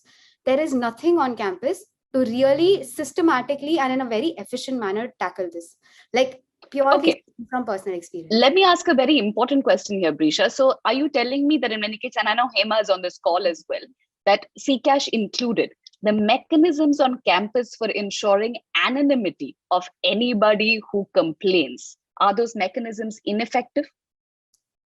I feel like the entire process, I'm really sorry again to be this blunt, but I personally, from my own experience, feel the process is very ineffective, honestly. And that maybe the anonymity is not ineffective, right? But it just makes you not trust the whole system as a whole. So you just don't want to put your faith in their hands. Okay, let me ask you a very specific question since you're speaking about the question of process. I'm just going to say a host of things on a scale of 1 to 10, 1 being least effective, 10 being most effective. How would you rate this as part of the mechanisms? Anonymity? Okay, anonymity, probably if you're just taking it as that issue, probably 8. I don't think that's a professor run thing. So I don't feel like it comes out so much. But okay. Respect? Respect in the sense? Respect for the person who is a respectful behavior towards the person who is complaining. No, that I would agree is again 8 and 9, because yes, there is a well intention towards it. Yeah. Okay, but in a sense of counseling? Very low. Okay. So now we're getting to the crux of the problem, right? Because part of the thing is mechanisms do exist. Even if I look at the mechanisms, I know that lots of things are checked off. So you're saying that anonymity is good, respect towards the person is good, counseling very low. Very low. Right? Communication.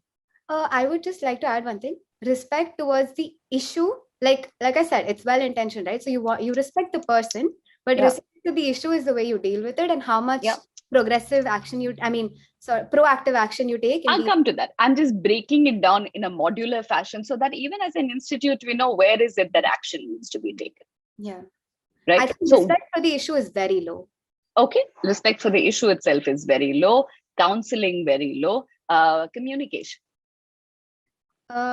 Communication as in between the two parts, like between CCASH and the complainant, or yes, between the body to which low again. Yes, low again. Okay.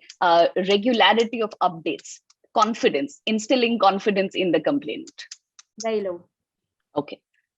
This is something that I think ought to be taken note of, really, because if the process is in place, unless it's robust, people are not complaining, or at least the perception of the process not being robust is leading to people not speaking up. So thank you, Brisha, for that. And in your experience, 5 out of 7 people in your immediate circle have experienced some form of sexual harassment. Not some form, I'm talking about rape. And I think that is a huge issue. Okay. Like imagine the number of girls who have then faced just, little minor this thing. It's super. No, I'm with you. There is no minor thing. It was a trick question. There is sort of no minor sense of harassment. Any unsafe campus is an unsafe campus. Darwin, can I ask you to come in next and speak about what your understanding of this question of harassment on campuses? Yes, ma'am. So this is something I can just tell about. Personally, I haven't faced anything from this sort, and whatever I can see from the other side, again coming onto the other perspective, what I can tell is, see, again, it's starts from basic what Brisha was telling before, in terms of giving a comment and all those things, right? In terms of let's say in a team, they give bad comments, and there's no one to stand up against them. Like even agreed. No, Darwin, I think we have come to the point where, like they say in Hindi, pani sar ke upar se chala gaya. We've just come to the point of asking really as to, okay, harassment, capital H. Until now, we are talking about active cultures. I think our first point of inflection will have to be to addressing harassment on campus as something can immediately be done about. So in your understanding, what is the seriousness of the issue? How can you, if you can illustrate it? Ma'am, talking about the seriousness, harassment, it's a very big thing. But getting in my perspective, seriously, I haven't known the process at all. To be very frank, seriously, I don't know how to complain also. First of all, what direction they have to go through, and Or how many people have testified to you that they've experienced forms of harassment where you've seen how serious it is? How many people have shared this with you, men, women? First of all, a lot of people are very restricted to share these kind of things with boys, at least. That is the first thing. But I have heard few instances from few people. That's what out of 10 people, only 2 people share it out. First, the main problem is they don't have the courage to go and complain. They just have to keep it within themselves, and that is the very big problem, I guess. So first of all, we have to give in the confidence that okay, you are, in terms of everything, the parameters, whatever you listed out, it's actually, it sounded really good, and we have to put in the confidence in the people, right? And as Brisha said, almost 70% of the people are faced. And one other problem, what I feel is 20 to 30% of the people, like whoever I've talked to, they don't understand what is harassment. First of all, right? They just think the extreme case as harassment, right? It starts from very basic also. And even So stalking is just love. And why I'm saying this is, you can connect it to the other side, right? So even boys should know the limitations, right? So a lot of boys think that whatever they're doing is wrong. They don't know. They think whatever they're, it's usual, right? So that is also one important thing in this process, like um, understanding your limitations and what you're doing is wrong. In both sides, you have to educate, in terms of girls and in terms of boys. This is one thing. And also, this is something I think I've talked about with Gayatri also, like out how we can make this thing transparent, like what kind of complaint as we have recorded and what actions we have taken, right? Such that people know that we are taking actions, and people also, it sensitize people again in another form of instead of just putting in complaints, you can this. And one other perspective, bigger perspective to add about is, like when this is totally about this side, from our side, what it is about. Some people, I can see some people, even though if you give this punishment, they're not able to accept it, whatever they did is wrong, right? So some people has to be tackled in different way, because they got obsessed in life and their reason for doing it is totally different. So if you give a major complaint also, did they come out of it, or did they learn a lesson from it? There are some set of people still, they don't learn a lesson from that. So that is I'm also with one you. major problem. I think part of what we are talking about is really, if connect them, if boys don't know what harassment is, then everybody needs counseling. You know, the sense of telling people that this obsession, or what society teaches you in standard popular culture as being the evidence of love, is not love.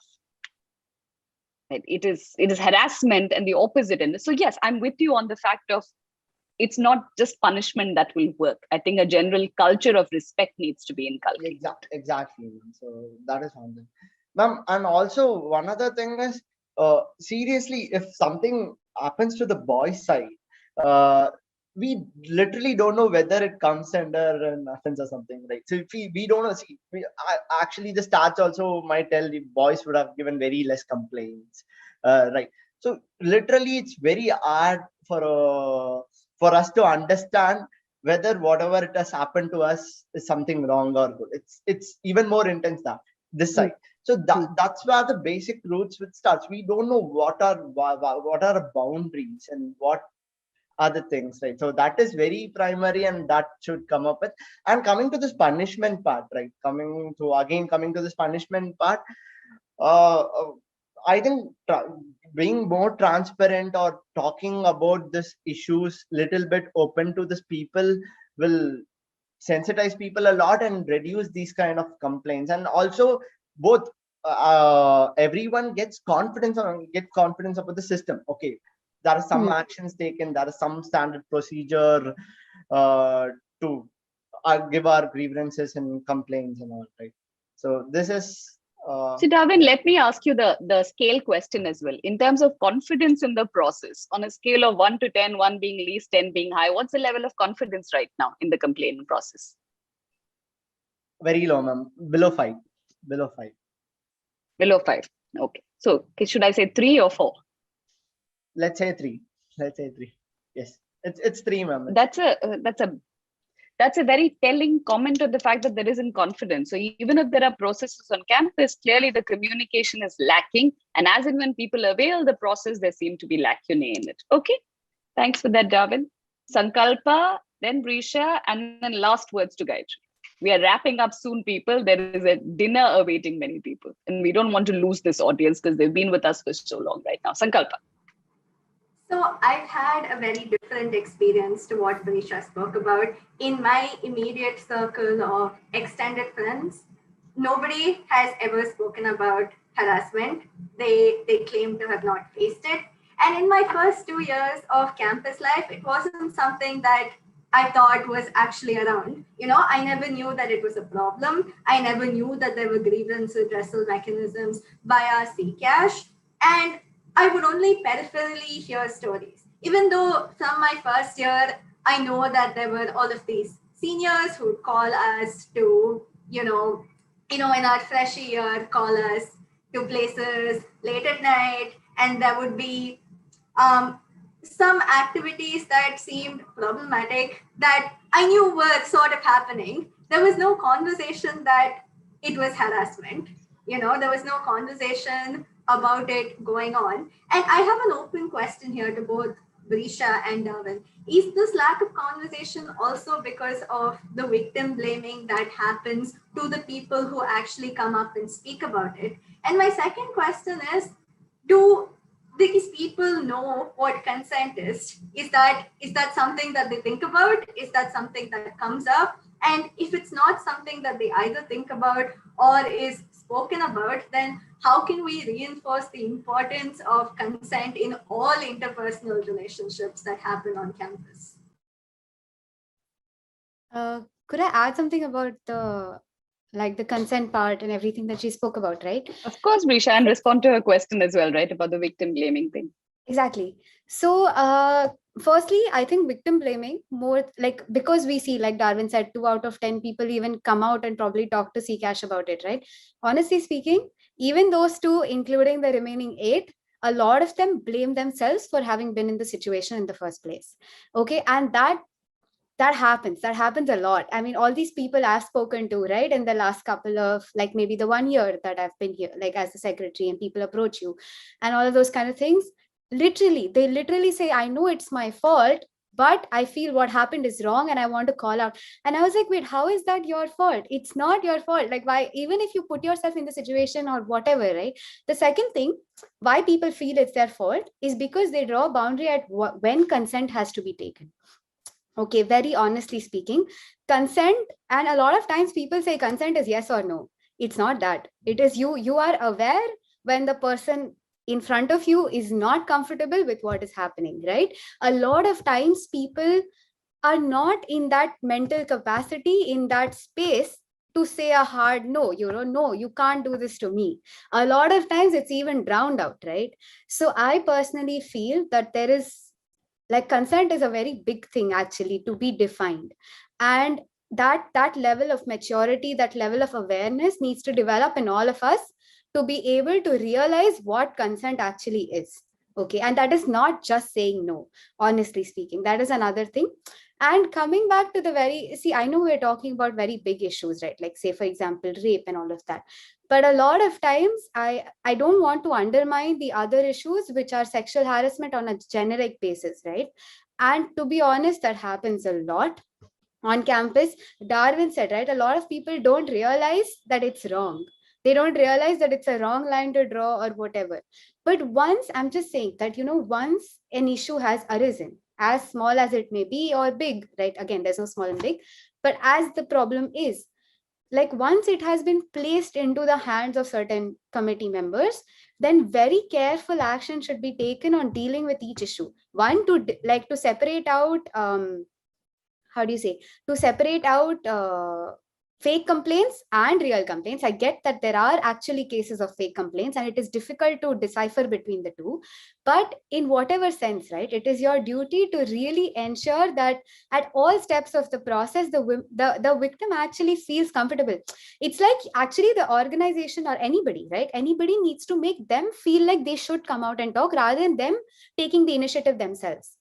Because you lose faith, right? A lot of times it's very difficult to want to come back and talk about it. No, and I also want to address this bogey person of the fake complaint, right? Which always comes up saying, what about the fake complaints? I would say that given everything that all of you are saying, true complaints, whatever that means, far exceed this kind of fake complaining. And in a sense, I'm agreeing with you, Brisha, and saying that what about a culture of confidence, saying, please come forward and say it. Yeah. Your work is to come and talk about it, and the institution will communicate a zero tolerance policy, which communication seems to be missing at this point of time. Exactly. And also just a very small thing to the fake complaints thing. I have actually seen one fake complaint affect a male friend of mine to a very great extent. And I am just saying it is like, I understand it's very rare and that we need to really focus on the real complaints because we lose the purpose otherwise. I totally get that. But we need to have some mechanism because I've actually seen some men really face a huge backlash, like a huge, humongous backlash because of this. I'm not disagreeing at all, Brisha. I'm just saying that the moment you front end that as being the caution against which all other complaints should be seen, I'm just cautioning against bad faith. I'm not saying that committees shouldn't do due diligence in trying to figure out what people actually mean. Yeah. Okay. I'm going to ask Gayatri to speak because everybody's hand's been up. Dhawan, let me come right back to you. Yes, Gayatri hasn't spoken in a while. Ma'am, the last point about fake complaints, we have mechanisms against it. There are punishments against fake complaints. So it's more of a cultural thing which blows up the fake complaints. I think your first question was to list out instances of sexual harassment we have known around us. So I know of close friends, and these are just instances that I stumbled upon, right? I didn't go seeking out for it, of rape happening within the institute. So that is very scary to think about, that somebody so close to you could have experienced it. Apart from that, there are instances where guys would have tried getting close to somebody physically. The girl actively showed that she wasn't interested, but they persisted or whatever. And after that, even when the girl tries to go and talk about it, people aren't willing to believe her. Her own male friends are often supportive of the perpetrator because, I don't know, brotherhood or whatever, kinship, bro culture. So that is one thing. And apart from that, I think there are many instances of sexual harassment, as simple as ogling or passing inappropriate comments on other people, which just put off the person who's at the receiving end of it and makes life just uncomfortable, to say the least. And talking about, I think there was a point about why do people not come up and talk about it. Victim shaming, etc., could be a part of it. But also, I once remember having a conversation with somebody who at the start admitted that she had never faced sexual harassment. And then going on to talk about what constitutes sexual harassment. At the end of the conversation, she was like, okay, maybe I have. So that is one thing. And also from personal experience, what I've realized it is any form of sexual harassment, right? Be it an inappropriate comment or maybe even more than that, unwelcome physical touch or whatever. My first reaction has always been, wait, first, it's not that. It is, the first reaction is denial. I don't know where that stems from. Maybe shame, maybe the idea that that is something that will never happen to you. You just think of it as a third person's problem, something that will never happen to you. And shame because somehow you are taught to be shameful of it. And also self-blaming, where you think you should not have done something. Maybe. So, but this happens irrespective of it. This can happen in broad daylight, has happened in broad daylight when you are dressed up wearing traditional clothes, etc. So so that just brings me to how also talking about fake complaints, right? There needs to be an active culture against it, because there are so many barriers that a girl has to go through before she admits to herself, to her closest friends, and then to a third person that something has happened. And even like facing the perpetrator, there's probably just acknowledging the fact that the person has gone through such a difficult process um, would make us more sensitive to why we shouldn't be focusing so much on fake complaints. And also, another thing I realized is that whenever I talk about, maybe I received an inappropriate comment, or there was moral policing, somebody commenting on my dress or whatever, I generally try to, even when I do admit that it is something that has happened, I try to tone down my own experience. And I'm like, okay, it's no big deal. Like, this happens to everybody, so you deal with it and move on. But when I have confided in, let's say, a male friend, they react more aggressively than I do. Right, like I realize that maybe I have what do you call it, accepted it more than these people have. I would just like to believe in, you know, the better parts of people, and that, you know, if guys were just made aware of the girls around them, people they know, and the kind of experiences they have, then they would be so much more sensitive to it. And another thing is Yes, Gayatri, I'm going to have to ask for last comments because we're at 9:05 Yes. right now. We're going to lose this audience. Understood. Just one final point about how I, this is obviously maybe too idealistic, but I do not understand why we attach a sense of shame to sexual harassment. Like, the shame should be attached to the perpetrator. So I would like to believe that, you know, if ever I were to face any such adverse event, then I do not feel any sense of shame at all in going and talking about it in a public platform, shouting out the name of the person who was the perpetrator, and also to all the people talking about how it affects that person's life, etc., etc. That person always had the choice of not, you know, putting themselves at that risk, the perpetrator, and yet they chose to do that. So shift the blame from the victim to the perpetrator. Sure. So institutionally, we are talking about zero tolerance. We are talking about moving cultures from victims to oppressors of a certain kind. We are talking about a lot of work, which is also an extension to problems in society. IIT is but a microcosm of everything happening and other kinds of acculturation. Davin, I saw your hand. So last words to you. Yes, ma'am. I missed one important thing, ma'am. So I told you, right, 8 out of 10 people doesn't have courage. So what happens is, this out of this few people tells their first set of close friends, right? So Yeah. those people try to threaten the other people, right? So that is something has to be stopped, right? So they have to come up with channel, right? Come through the channel. So I understand that people are supporting or standing with the victim, but they use it in different wrong ways, right? So blackmailing people, threatening people.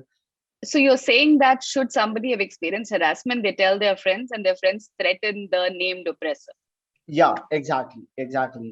I think this may be out of the purview of the conversation, Davin, because what we are saying is, in the absence of confidence in mechanisms, people are, you know, drawing upon their closest resources to make them feel safe. So I'm not equipped to comment upon institutionally how we can stop that, right? Except to say that we need better processes. Yes, ma'am. But I want to just say this incident also, whatever is happening. Like Sure. No, I feel like while I have no sympathy for violence of any kind, I do think that people are drawing upon existing resources in any way to feel safe. It's like women going to the bathroom together. Yeah. Gayatri, absolute last words, because I do have to wrap up. Yes, I'm sorry. Ma'am, another thing that can deter people from complaining is just the humongous process involved, a lack of transparency about what needs to be done, and also few rules. Like, I think you are expected to establish contact within 3 months of the event occurring. And it takes often longer than that to admit to yourself, your closest friends, and then to any third person, that such a thing has happened. And also rules in the rule book which say things like, which stress more on how if the complaint was detected to be fake, then there'll be extreme punishment, etc. So it just seems to emphasize that more than supporting the victim. Ma'am, Ma'am, I think you're muted. Sorry, I said I'm going to suggest, given that this has been an important set of discussions, and Hema is here, which is that we speak about this on a separate panel where we speak specifically about CCASH and other processes of redressal, so we can address it institutionally as well. Hema, would that be a possibility?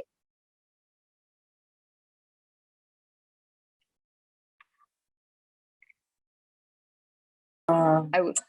Matangi, I'm being replaced by somebody else. So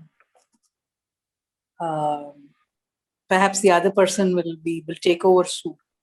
Okay, Ma. Could I then invite you to share your experiences while you were chairing CCASH at that panel too at some point? Yeah, and Indu, that be a possibility? The only thing that I would like to say is what Brisha and Gayatri and all said, absolutely right. We need more transparency. We're trying to put things on the web. It's not happening. And the point is not, and I liked what Gayatri said, that the victim is not to blame, and feeling hurtful and all is ridiculous. I think this is something that the institute needs to work a lot about. No, we are sitting at the edge of a crisis. Have the freedom to talk about it. And it's just like you cut your finger, you perhaps had some problem and it will also heal. But redressal is absolutely required. And we need to fix that, and we need to get redressal quickly enough. I agree that things are not as quick as they would like, but unfortunately we do have processes which we have to follow. We try to do things within 90 days, which is what is required of the complaint. That we have done quite routinely in all these cases that I have had. Some cases are very difficult, and we try to figure this out. Thank you, Hema. Thank you so much. And I think perhaps what to take note of is really how can we collectively build both a culture of confidence as well as a culture of feeling safe in being able to have voices heard, especially in light of everything that our panelists have said so far as to the rampant state of sexism and sexual harassment that seems to be far more, what's the word I'm looking for? Entrenched than one would have imagined. But I do think that today's panel has unearthed in a lot of ways how the discussion is ongoing, how many people are talking about these things, not the least of which are the four of you. So I want to end the session on a note of hope and say, I hope this is the first of many such discussions, followed by action points, which we'll then come back and discuss as well, so that we build upon the process. Thank you all for having been here this evening. Thank you to the audience members for having spent the last 2 hours with us. Hema, Indu, any last words? Indu, otherwise please take over. It's been an absolute pleasure to moderate this discussion. Thank you, Gayatri, Sankalpa, Darwin, Brisha.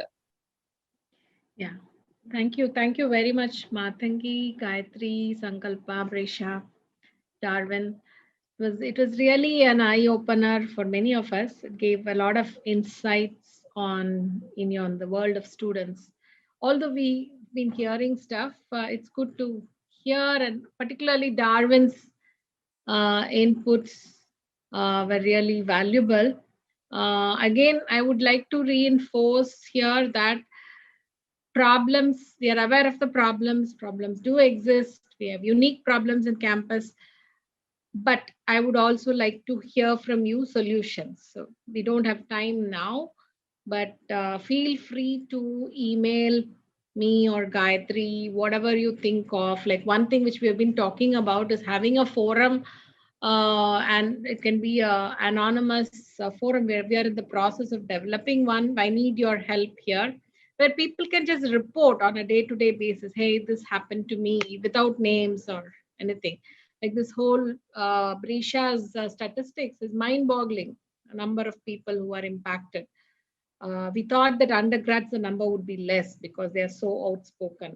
That's a common thing what we faculty think. The research scholars and masters girls probably have a lot more to face than the undergrads, but well, we are hearing something very different here. So yes, we're looking for solutions, and the solutions can only come from you people, and we are open to implement anything within a small time frame, so we can see changes happen quickly, and that will motivate more people to speak up, okay, whatever they face. And we need these numbers. Only then I can go to the admin with a set of solutions and ask their support. Okay, unless I have data, so many reported incidents of such and such harassment case or such and such requirement from students. Okay, so feel free to just send your inputs. We can document everything and then make sure that change happens. Okay. Thank you all. Thank you very much. It's been a long discussion. Thank you for staying with us.